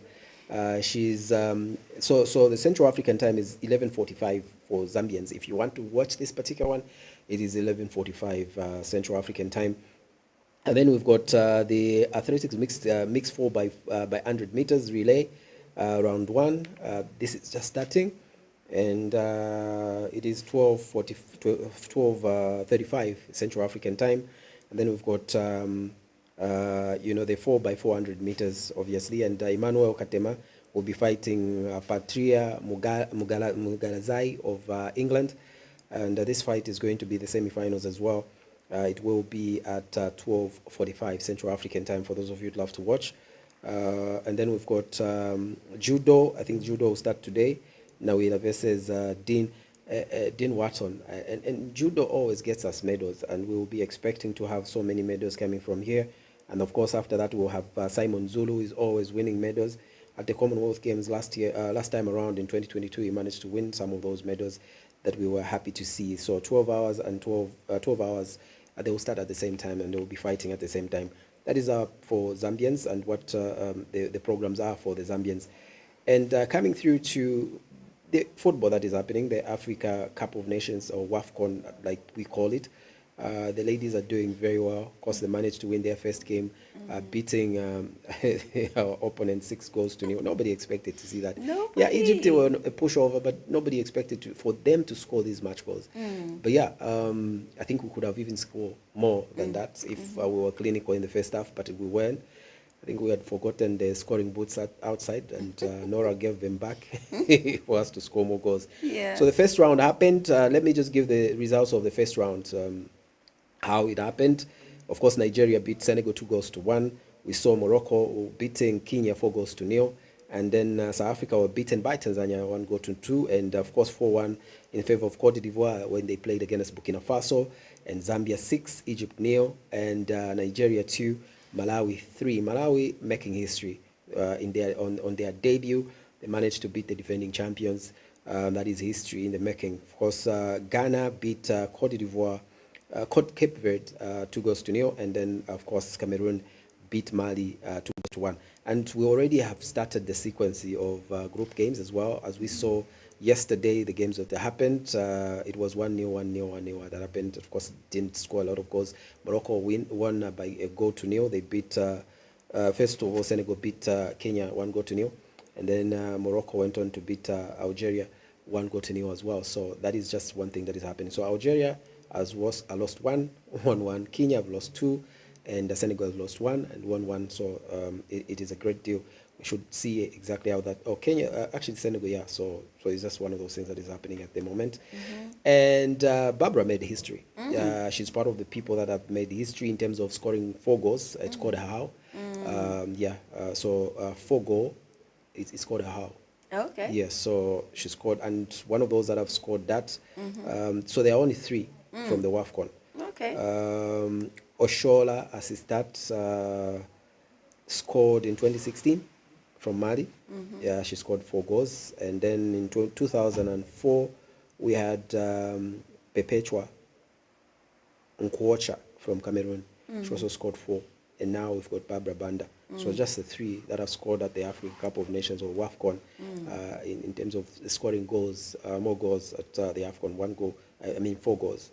So Barbara is one of those. So she's in the history books, and we should be hoping to see how things are just going to be. So the fixtures today that we'll be seeing is we saw Morocco play against Algeria, and then we'll see today South Africa will play Cote d'Ivoire. South Africa has to win this. They were lost in the first game, and they have to win this particular game against Cote d'Ivoire. Burkina Faso will play against Tanzania. Tanzania, if they win, they qualify to the semi-finals. We already know that Morocco have qualified to the quarterfinals. I beg your pardon. So they've qualified already to the quarterfinals, winning 2 games. So the last game will be just formalities. For Zambia, they will play tomorrow, Saturday, against Nigeria. This is the second game. So the first game will be Egypt versus Malawi, and Nigeria will play Zambia. And the last game for Zambia will be against Malawi. And it's going to be a debut. A derby. So derbies are really difficult to predict. It will go either way. And of course, Malawi are saying the only game that we have to win is against Zambia. We can lose any games, but against Zambia, we're winning. So they beat Nigeria, and they're saying... They beat Nigeria? Yeah, they did. Wow. Yeah, they beat the defending champions, Nigeria, 3-2.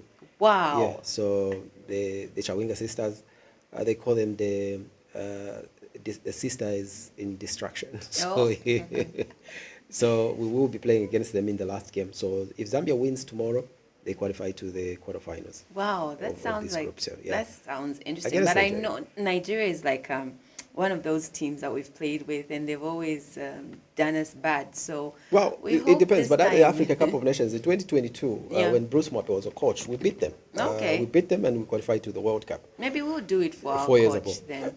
4 years ago, we beat them. Unfortunately, last Africa Cup of Nations, we were beaten 5-0. Yeah, that's what I mean. Oh my God. Yeah. So I think it's a change in terms of, and I think Nora should speak to the players and just go into this game, not going for revenge. Just do your thing. If you can win, just win. Yeah. Nigeria is vulnerable at the moment, and I think they will make mistakes because they will be panicking. They want to win. They have to win this particular game at all costs. So a person that is desperate makes a lot of mistakes. Yeah. But if you are in a hurry, we'll make mistakes, and Nigeria will get us because they're a very good team. They are the most decorated team at the WAFCON. They've won it more times than any of these teams that are participating. In fact, all the teams combined, they get into Nigeria. Yeah, so Nigeria has won it more. Okay. So we only hope that Zambia will do better, and I think they will be clinical, not like we did in the first half. I think second half was better. Yeah, if we're going to go with the mentality that we came in the second half against Egypt, Nigeria will fall. Wow. Okay, you know, Jeremiah, it's always interesting to listen to you talk sports because you're so into it. You don't, you need to think about it. You just, go out there and give it. So we also have Kizito waiting on the line to speak to us. So we take a little short break. And when we're back, Jeremiah is still with us. We'll talk about the show. We will talk about the papers and maybe more about sports. So don't go away.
Why keep your business in the dark? Shine a spotlight on your brand with Prime TV2. Has been assaulted by the ant. Zambia's first ever 24-hour news channel and a trusted platform that helps business grow. Botswana, of course, behind me is the Kazongola Bridge. And we broadcast on TOPSTAR, channel 110, DTH platform and reach an expanding digital audience through our Facebook page, PTV2 Zambia. Projects that have been dotted across the country. Advertise with us today. Contact our marketing team on 0978 719477. Prime TV2, the home of breaking news. Welcome to New World of Entertainment in Zambia. Cartoons, music, news, movies, drama, series, documentaries, food, travel, the best from Hollywood and Bollywood. International football, including CAF competitions, La Liga, Serie A, German Bundesliga, Saudi League, Carabao Cup, Asian Championship, Barclays Women's League, local leagues, and much more. Grab your AZAM TV decoder at 350 Zambian kwacha and full kit at 589 Zambian kwacha. Affordable monthly packages, 100 Zambian kwacha, 200 Zambian kwacha, and 300 Zambian kwacha. For more details, contact us on 971-246-222, 763-664-455. WhatsApp 77-500-0013. AZAM TV, entertainment for everybody.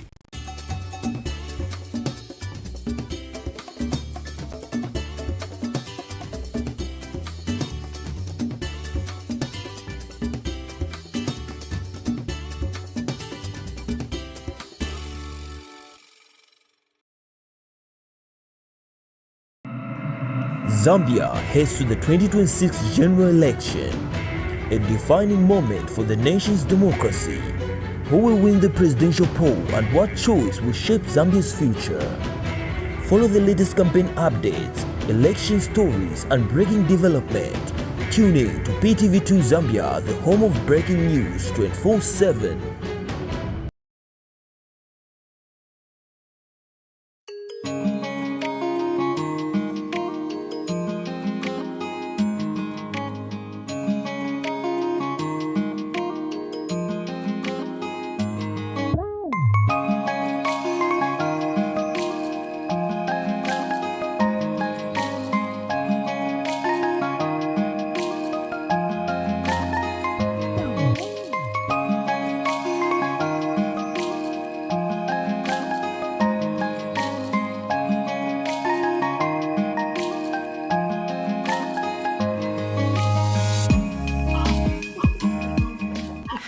Welcome back. You are on the Sunrise Breakfast Show. And now, like we promised, we are with Kizito, who is at the Lusaka Agriculture and Commercial Show right here in Lusaka to give us an update on what's happening at the show this morning. Kizito, we could tell that you're at the show just hearing that the noise in the background and the announcements going on. Yeah. Nice. I can imagine that you are really missing being at the show. And yeah, you guys, good morning. Apparently, I'm having a badge for sponsors. So it's so nice. Even just entering, you enter like loyalty. You are pushed in, with so much courtesy. But anyway, a lot underway right here. Okay. Tell us, how is the mood? Has it been officially opened? The gates open to the public? Oh yes, the gates are open to the public, and people have been trickling in. We expect the numbers to be mad comes Saturday, Sunday, but so far so good. I see I have a lot of lights, so maybe let me just allow my bowed head to be seen there so that your people know that it's not AI. It's Kizito reporting from the showgrounds here in Lusaka. And of course, I'm privileged to be at the stand for Tazara. Those of us who have lived long enough know Tazara has been always a friend. The trends and the partnership between Kaunda and China that started a long time. That's where we are. But there's a lot of activity already. We have done a lot of stand coverages to just bring visibility of our customers and the services they are offering. And we look to many more coverages. Today will be quite busy. And tomorrow, of course, is the official opening. I must say that this year's theme is fostering trade and investment, and so in both ways, we are looking at business, we are looking at trade, we are looking at investments, and indeed people must make investments to have business, and these investments may come in terms of human capacity, upscaling people, skill sets, equipment, like, some of the equipment here at Azara may not do their work like they did previously, so there's the need to bring more equipment, better trains, and just a lot of activities. Things are slightly cheaper, and if you're at a trade fair, if you buy stuff here, ZRA, on smart invoices, you stand a chance to win something, from ZRA, a holiday in Livingston. I've bought something, so I'm looking forward to a party in Livingston if I can win. I'm not alone. I'm with Jeremiah and I'm with Rhoda. So, guys, do you have any questions for Kizito at the show?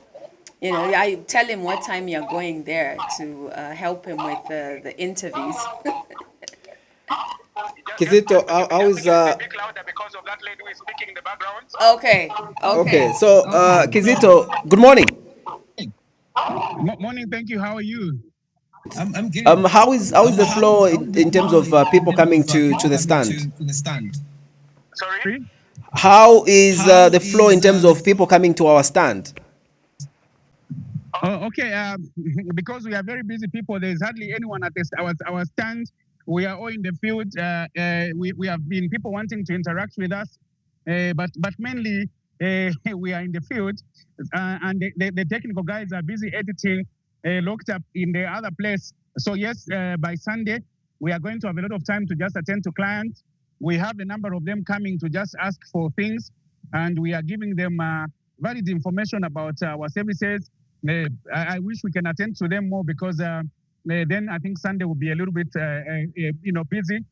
But otherwise, we have people wanting to ask. Our stand is right where ZNS passes when they are coming back to do their drills. So we have so much visibility right at our stand. We are surrounded by so many other shops around us. So we are at a prime spot, like our name, Prime TV. It is so prime, and we look forward to having discussions with our clients. So please do feel free if you come and we don't find us. It's just because we are in the field. Otherwise, make sure you come. I must also add that Prime TV has made a very special arrangement for the staff to eat at a certain canteen. The food is nice. The fish yesterday, everyone that ate collapsed because the food was a lot. The girls did their takeaway. I told them, God is multiplying this fish. They didn't hear me. Eventually, they had to take the fish home. Maybe there is a lot of poverty where some people are coming from on a lighter note. But great stuff, great food, great people, and the show continues. Okay, so what stood out for you in terms of showcasing the companies that are showcasing? Okay, so Rodale Pushat, what stood out for you in terms of what you've seen? Yes, in terms of exhibitors. So what has caught your eye? Okay, the branding is really on point. A lot of companies have done very good branding, but I must say that the number of people compared to last year, maybe it's just now. The number of people seem less, maybe because it's also a political year, and many other people are in other places doing a lot of things. But the branding is really on point. In most shows, you find people branding on the maybe even on a day like today. But we've already done a lot of stand coverages. We've already done maybe even more than half. That means people were ready, and it shows preparedness. And people being ready and responsive, to what is taking place. So if I were to turn around, everywhere you see a lot of good visibility, so to speak. So I am happy to say that I think companies are waking up to preparedness. Okay, because it's have restaurants, maybe cooking or doing some little business there. It's not that people with restaurants are doing little business, but a small business, relatively small. Can I come to the stand and say I want to advertise? Will I be able to afford? Yeah, but like I talked about preparedness, Kathy, one must understand that the show society is very, very organized. They want you to come on time, engage them. They will locate for you where to do your business from. We have plenty of people who are in that industry, in the food industry, saloons and everything else. So you are indeed free to come and exhibit your products and services, sell some stuff, sell some chikanda if you can. You just have to pay on the entrance if you can't. But it's better that it's done early. And the show society has various sections. The top class, the business class, the corporate class, and also I must mention.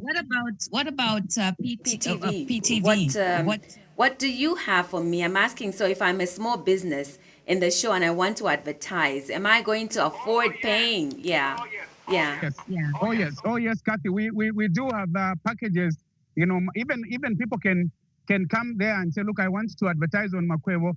Yes, we will ensure that we put them on Makwevo, but also on Prime TV2.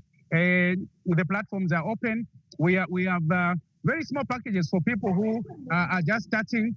If you come with a 2,000 kwacha, for instance, we will be very glad. We will say, hey, Prime TV is considerate. People who are just starting. So you can walk to our stand with the 2,000. We'll be too glad. We will not say you are big like Quakers Compensation. We will start with you at that level. So yes, we have these rates. And I must say, Kathy, that our stand is looking very good. TV2 being promoted. Your faces are there. In fact, for you, Kathy, your picture is right on top. And then people are asking that who is this? And we are saying, where is she? You better come and answer for yourself. Definitely. We'll be there. Okay, Kizito, we know that you're very busy, so we don't intend on holding you. We'll let you go and do the work, but we'll definitely join you sometime later during the day. I appreciate, taking me, to talk to me. Of course, it's very busy, but you can always spare time for family, for TV2, for the people we love, for the people, that follow us passionately. We adore you. We want you to come. But if you are coming with children, just ensure that you have ropes to tie them, because we don't want that. That's over, Danny. What's your name at Junior? We haven't come to that yet, but this happens a lot at the show. But come and take advantage of the packages we have at Prime TV, the 1 and 2, and we are happening. I think we're one of the best TV stations so far. We will be carrying elections, and people should look forward to our breakfast show every day now, especially as we count down towards the elections. We have a lot of things to talk about, and so I just want to appreciate all those that watch us, all those that believe in us, and in case you are just tuning in for the first time, you do well to stay with us, because we are factual, we mean well, we research our stories, and when we talk on points, and that's who we are. Yes. So kudos to you. I promise that on Friday I wear good shoes to show you. Yes. But I wore them yesterday. Oh. So maybe we break protocol on Monday. I'll come in a it's still be a holiday. So on Monday I can still come. Yeah, swagged. Yeah. Yes. Okay? Yes, that's okay. Yeah. Are those shoes that have got that big sole? Thank you so much, Kizito. Thank you, and have a great day. Bye. Okay, that was Kizito, all the way from the showgrounds where the agriculture and commercial show is taking place, and is urging all of us to be there. Absolutely. You just had to talk about Njema. the food must come through. But anyways, people. Yeah, it's good to see that. From what he said, he's given us a picture already of what's happening at the show. Yeah. Why people should attend, what to look out for, and how they feel is like. We just love Kizito for that, because he always brings the vibe, and we can't wait for Monday to see him all swagged up with the shoes.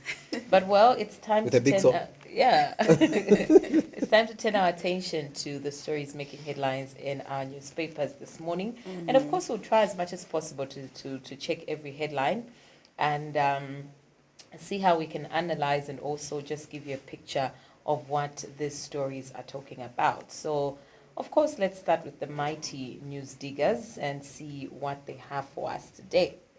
So the first headline in the News Digger says, villagers burn vehicle for aspiring member of parliament, mistake him for cattle thief. Wow. There's also the screaming headline here that says, police commissioner magistrate arrested for copper theft. Obviously, we expected to see this headline in all the newspapers. US moves visa processing services to South Africa. 4 Chongwe candidates resign. So these are some of the top headlines in the News Diggers. Anything interesting? USA. What's with them? Yeah, why should we just keep on begging? We don't need them. They need us. So let them go with South Africa. I do believe there's some other countries that have taken the visas. You have to go to South Africa for you to access the visas. Now imagine you spend money to go to South Africa and then your visa is denied. Not even approved. Yeah, It is so sad. It's very sad. Whatever is happening with Donald Trump, maybe just let's wait for another president who will come through. For now, I think it's, if you wanted to go to USA, just keep trying. If you've got money, you can go to. To come into they your need country. visas too to come. So we get visas and then come to Zambia. Yeah. They don't have to come straight here. You know, and I like the fact that we need each other. I think they need us more. diplomacy. Yeah, diplomacy is about. And this is a call to our leaders. When we have what we have, I think Zambia is very rich. We don't even need handouts. But the problem is our managing our resources. minds are very poor. We are poor in the minds. So I think we need to change and move to a different place where we can manage these resources properly, and we can't go back to them and ask for them and beg for what we have. Beg for our things. It hurts. Yeah, it It does. really hurts. And I think, like I was about to say, that diplomacy, you know, when we practice international relations, what it is that we want is to say, look, we need each other. Yeah, you we know, we need you, you need us. And then if you see that the relationship is not going as it should, you respond accordingly. So I think that they don't need to you know, just treat us like anyhow or anything. They need to also regard us, and in that way, when we see them do some things, we also need to move in a certain way to make them see that we see what they are doing, and we are responding. So we are really, because we've never had this in Zambia. We've always had very good relationship with the US and everything, and they've built that big embassy there. So what are they going to be doing? So what Donald Trump is trying to do is he wants us to be at a disadvantage so that he can get what he wants. So if you do remember, there was a time that he asked for minerals so they can come through here and get what they want to get without us complaining or saying anything or stopping them. So they want us to dance to their tunes. But I feel this is what I'm saying. As Africans, I think we need to change. Our mentality is so poor. We don't know how to think and how to manage these resources that we've been given. I do believe at one point God will ask us, what did you do with your minerals? I gave you everything and you failed to manage them.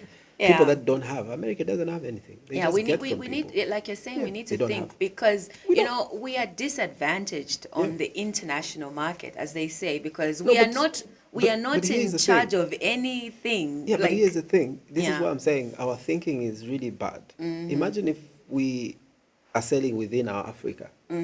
We exclude them. We start selling in Africa because there are certain African countries that needs what we have, and we need what they have, and we start selling. We start exchanging and selling. You know, the trade in Africa is different from the trade how we trade with them. We have to manage our resources in terms of making industries and everything. We can do that. We've got people that have got money that they can create industries and copper, instead of selling in the raw form, we have to process it and do it in our way and make all these things and, you know, sell in our own African. But the problem we have is that it's not just about Zambia, but I think the mentality is really bad. Look at what is happening in South Africa, chasing African people, but forgetting that the ones that are running the economy are the European. The whites are the ones that are running the economy in South Africa. These blacks that are doing it. So you are chasing those that are suffering the same consequences as you. They are as poor as you are, and you're chasing them. What are you doing? Nothing. They're changing nothing. At the end of the day, they're still advantaging the people that have been oppressing them. Yeah, but Jeremiah, it's also about how we are so receptive to the Western influence, because people have said that behind the scenes of what's going on in South Africa, there's been allegations or complaints that it's the Western world that's pushing this agenda. Of course, who is advantage? Who is getting an advantage of this? They are, because they continue ruling. They continue being at the position where they are. They are running all these economic industries. They are doing all these things. It's important that we understand all these things. And it's like you're just doing it because of 2 kwacha or $1 that you are being given to perpetuate these stupid things. But you are setting your country, not forgetting that you are setting yourself as well, and the people to come. And one thing I think we've got, that's why Bob Marley is saying about anticipating ourselves from mental slavery, and that's what is remaining. We are slaves, because when it comes to a white, and even when I deal with somebody that is foreign to how I deal with our own, it's different. Yeah. The way I'm going to handle you is different from the way I'm going to handle somebody that is coming from different country. It's difficult to understand all these things. It's colonial mentality, a mentality that we have. And once we change that, we're going to do better. But I don't know when. Because even if you look at the kids that are growing up today, they think that Wazungus know better than we do, which is a very sad situation. Real. And if you ask those guys, and I've actually heard so many people that to talk, when somebody who has never been to any African country, they speak, and you're like, do they even know anything about what they're talking about? They're ignorant about so many things, but we think that they know better. Yeah, true. But they just know how to manage themselves and how to handle things better. Yeah. So we need to change, especially, and I like the fact that, first of all, there's African countries that are run by a soldier that changed a lot of things in terms of curriculum and whatnot. So he's saying anything that has to do with things that are not going to make a difference in terms of education, scrap it off. Because we can't be learning, we can't be learning something that is not going to change anything. I think if we were to understand our country better, we know our history better instead of learning other people's history. Yeah. We appreciate our country better. In other people's language. Yeah, we appreciate it better. Because I think that is something that we don't appreciate ourselves. Because, we need to think in English at home. You speak Bemba, and then you have to translate. And I remember this in secondary school. A lot of people were disadvantaged because we thought those people who didn't speak English were down. But no, they were brilliant. And you know what? They went on with that thinking, to say, I'm down because I can't read English. But it's just that, they didn't have preschool or whatever. So I think, you're right. We need to change a lot of things. So we also have a headline saying 4 Chongwe candidates resign. We know. Well, what can we say? Maybe we move on to the master. You want to say something? We go where it's brighter. No way. We'll start disagreeing. I know your point. And I don't want you to come through and say, but look, that's a mentality, which is wrong. It's a very wrong mentality, especially at this moment. You don't need to keep on resigning at will. And then when you ask them, they don't really give you a tangible reason why they're really moving to a different party. They will just say, these guys are working. What have they done? They are working. You can't give a reason why you feel you've moved. So I mean, it's we need to penalize them. We need to charge them highly. And I think what they should do is that if you are moving from the other party to the next, especially during this election, and you really have been part of the people that are going to stand, I think you need to be banned for maybe 2 elections without participating in it. Maybe they'll stop. Yeah. Definitely. Because you can't be having running during the election period. You run, you stay 2 years or 4 years without standing, or 2 or 4 elections without standing. Because if I say 4 years, they'll wait for the term to finish. Okay. Right, so in the Mass newspaper, we've got some interesting headlines. Drivers toast 5 years. We also have a headline that says households under pressure, consumer confidence up. There's also a headline that says 3 chiefs oppose Chief Mokuni paramount status bid. Okay. Yeah. Total nonsense. Luvinda denies move to UPND. Yeah. I mean, where is he? Where is Given? I mean, he's around in the background. Yeah, somewhere. He doesn't Somewhere. want to come out and say where he is. Okay, so the 3 chiefs opposed Chief Mukuni Paramount status speech says 3 Paramount chiefs have asked the Constitutional Court to join proceedings over Chief Mukuni's bid to be recognized as a Paramount chief. Okay. Well, then we also have households under pressure, consumer confidence. I think we needed a story over that just to see what it is. But I think this says, we saw how the president said that PSB license holders will only be able to renew in 3 years. And this is saying it is bad. Says, I think a lot of drivers have received that which with confidence and the confidence that they have put in the New Dawn government led by President Hichilema. Okay, this is hard for me. Okay, so I think maybe due to time, we can just look at, we can peruse and see what headlines we can talk about. Yeah. I saw something interesting here. It should be, I think we've spoken about the arrest of Mr. Yui. And so many others. And if you really look at the magistrate, there's so many people that have been arrested. So the Daily Nation has something different that says Western Wave, HH pledges more development for Western Province. And I think also maybe we can talk about, this issue that's trending. Everybody was talking about it and they're still talking about it today, where the president was speaking to, addressing this towards the people of Mwandi, that they shouldn't vote for the independent aspiring candidate for Mwandi, Iris Kaingu, because he called her personally and told her, you need to wait for your time. For now, wait. Let's deal with the person that we adopted so that people can vote for him. And so it has received a lot of, backlash. That why is the president, taking things so personal, going to the extent of addressing this issue.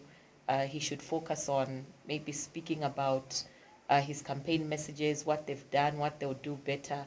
But, speaking about individuals directly and telling the people of Mwandi that they should not vote for Miss Iris Kaingu. And we also, as the day was unfolding or as the day was ending, Iris, in reaction, had a candlelight event where, the people of Mwandi that are supporting her were celebrating. And she has actually put up a status on her Facebook saying she will go live at 10:30 to address what the president said. Okay, where is she going live? On her Facebook page? On her Facebook page. Okay, I see. So I don't know what you guys want to say about that.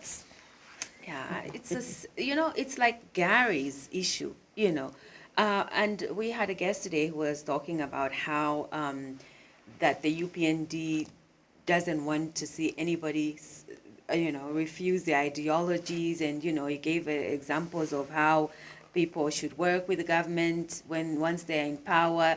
First of all, they don't know whether they'll win. Maybe they'll win, maybe they won't. And how are they so clearly already preparing for having everybody on their side? I think in the democracy, we say people they are privileged to have their own different views. And if they say, oh, well, I don't support what you are saying here in the UPND, I'm going to leave and become an independent, they should be able to do that. And then we shouldn't feel so aggrieved by that, opposition, because everyone has the right to be what they want and do what they want. So Iris said, okay, I understand. I also want to further my political career. I want to stand as an independent. She is free, and that's provided for legally. So she isn't making any mistakes. It's a democratic right for her to stand.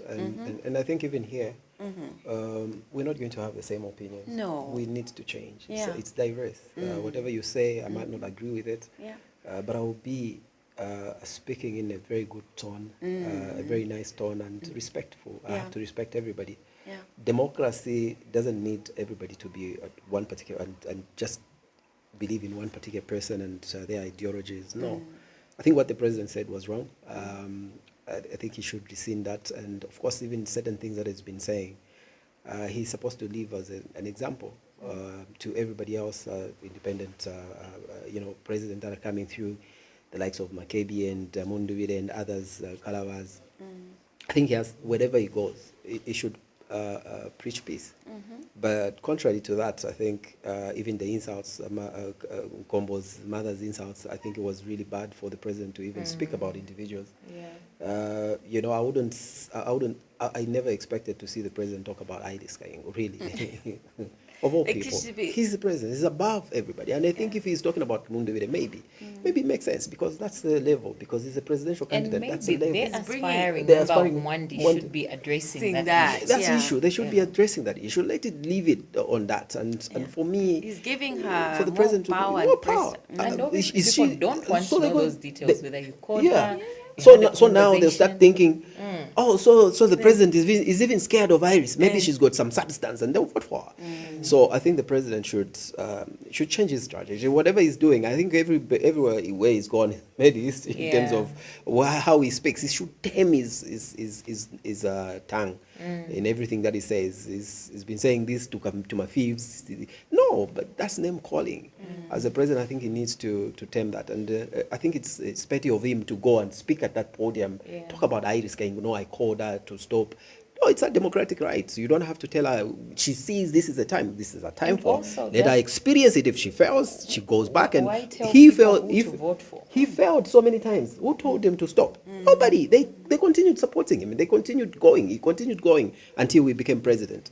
Did everybody call him and say, no, this is not your time? Wait until your time is there. So who tells people that this is your time? Nobody. So it's her democratic right. Let her run, and if she loses, yes, she loses. If she wants to go back and do this, she can. Did you call her? It doesn't matter. Nobody cares. I think just go there, preach to the people. And especially in Western Province, development has been really bad. They haven't developed anything. They haven't done much. I think we heard some of the, one of the ministers, the previous ministers, was even crying and saying, in parliament, now, what have we done, people from Western Province? Because nothing has been done. Nothing, not even this CDF that you talk about. So for me, the president should have just gone, campaign, talk to the people. Don't talk about people. Don't get into individual name calling and everything. It's wrong. Yeah, and it's I think really wrong. Iris is trying to do her best, because she's one that has faced a lot of criticism, but she's gone on. So that shows a very brave spirit. And I think also that she's been running her dad's businesses. And she's been doing also, well. Yeah, she's also some, she's been helping a lot of people, charity works that she's been doing. Despite all these things, there may be bad things that has happened, but I think she's also got a best part of her that we should actually take up. We can focus on. And especially, I think NGOs, these are some of the things that they should take it up to support women in politics. And I think women should be supported at all costs. If we are having, as big as the president is, to go and, lower himself and speak to Iris Kaingo like that, then how many women have been lowered and been talked to? And for me, I would ask a question, President, how many women have you called to stop and wait for their time? And how many others that you've been calling that you haven't mentioned? So you see, it's really sad and very bad that he actually did what he did. So the people that are around the president, I think, should speak to him and talk to him about all these things. He shouldn't be talking about people. Remember that we were also saying the same things because the 5 years of UPND were just about PF. Yes, we removed them because they didn't do what they were supposed to do. And now we've put you here, so do what you're supposed to do. Don't mention. It's like you're talking about my ex all the time, that I meet you. No, your ex, if he didn't do this, we could have been here. No, but my ex is past. So let's move forward. Let's focus on the future. The present moment and the future. My ex is not part of it. But if you keep talking about my ex, I'll start comparing. And this is what people started doing, comparing. Or what did they do? Forget about the killing and forget about the beating. But we'll focus on, have you worked? You promised. So your pedigree should be, or your level of comparison should be what you've promised against what you are doing. That's what you should be, not the PF. They did that. If your measure is, you're measuring yourself with a failure, the person that you are calling a failure, then you have failed more than the ferry. Yeah, because we've So that's a made fact. PF so Yeah. big that we haven't forgotten PF. No, we haven't We're forgotten. still How do remembering. we can't forget And- because the people. And that's why when they are here now, they are competing, and then we are remembering. Oh, there's PF. Yeah. Because you made us think about PF all the time. When we voted them out, we Yeah. forgot them. Yeah. We didn't want to remember them, but they kept mentioning, and at the end of the day, you can't forget. Yeah. It's like somebody keeps on talking about your ex who used to beat you, and then this hate is just coming back and forth instead of you healing. You stop healing and you say, maybe my ex was better. All right, lovely viewers, we will continue the conversation on our Facebook page, that is PTV2 Zambia. Yeah. You can still get on our live feed, you know, and leave your comments and your contributions in the comment section, and just follow the page before you get to do that. Thank you so much for joining us on, you know, Friday's edition of the Sunrise Breakfast Show. It's going to be a very lovely weekend. We're anticipating that it will be productive. Meet us showgrounds. The show. Meet us showgrounds. Come to the show. There's literally no one. But we are going to be there. So if we to allow us to be fair parapene, no field work. If we are not field people. Indeed. We are not field people. Yeah. We'll be meeting you, we'll be talking pictures and everything. Just come through. We are coming. Yes. Yeah, and just come. If you And want bring business. Don't just come and talk. Of course. And so if you want to check more on what the papers say, you can find that also on our Facebook page. That is PTV2 Zambia. So guys, this is where we end it until we meet again on Friday, on By Monday. the way, before you go, on Monday. what's for the weekend? The weekend, the showgrounds. No, Kathy has a lot of things A lot of planned. things No, it's planned. just the showground. But she's just talking about show. Yes, it's just the Showground. showground. But you know, Is there's so it? much happening. Is it? There's so much Is it happening, really? like during this weekend, Yeah. because we have It's people 4 from days, by the way. So different we'll kind. get into the holiday even on Monday. So Yes, we have Wait, different 4 people days, not yeah. 3 2, days. 3. So it's Four. Saturday, Sunday, Monday. Okay, 3. Plus today. We can, I mean, we can say it's a holiday. Yeah. We can declare it and have a holiday, mind. As long as I wake up early in the morning. But it's not on a Monday, holiday. so But even Rhoda, on you work Monday, even on holidays. Holiday, I have to wake up at 12 Rhoda, hours. you work even on holidays. Your work doesn't choose which one is a holiday. Okay, So it's 2 days holiday. let's go now, because you know we won't go, Yeah. because we are so happy to be with you today on a beautiful Friday. We wish you the best of the day, and make sure you join us on Monday, but also visit our stand at the showgrounds. Until then, goodbye.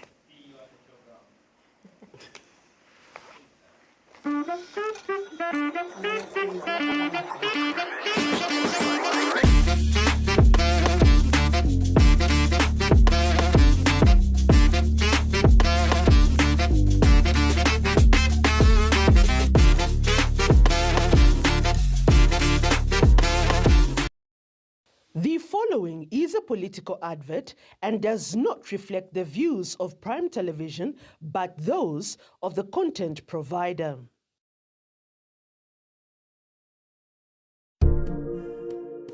We will not rest until every Zambian family feels the benefit of this generational change. Niwake mupando mulekelendi Azibanchito hakainde Niwake mupando mulekelendi Azibanchito hakainde Niwake mupando mulekelendi Azibanchito hakainde Niwake mupando mulekelendi Azibanchito hakainde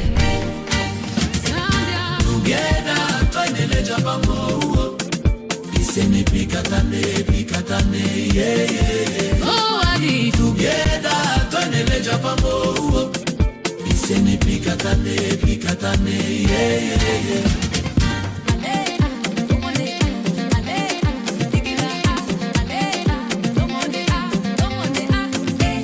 Niwake mupando mulekelendi Azibanchito hakainde Niwake mupando mulekelendi Azibanchito hakainde Niwake mupando mulekelendi Azibanchito hakainde Niwake mupando mulekelendi Azibanchito hakainde Ni wake mupando mulekele mi Azibanchito hakainde Ni wake mupando mulekele Azibanchito hakainde Can we do more? Yes, we can do more. The work continues. We want to rest even more. Ni wake mupando mulekele mi Azibanchito hakainde Ni wake mupando mulekele mi Azibanchito hakainde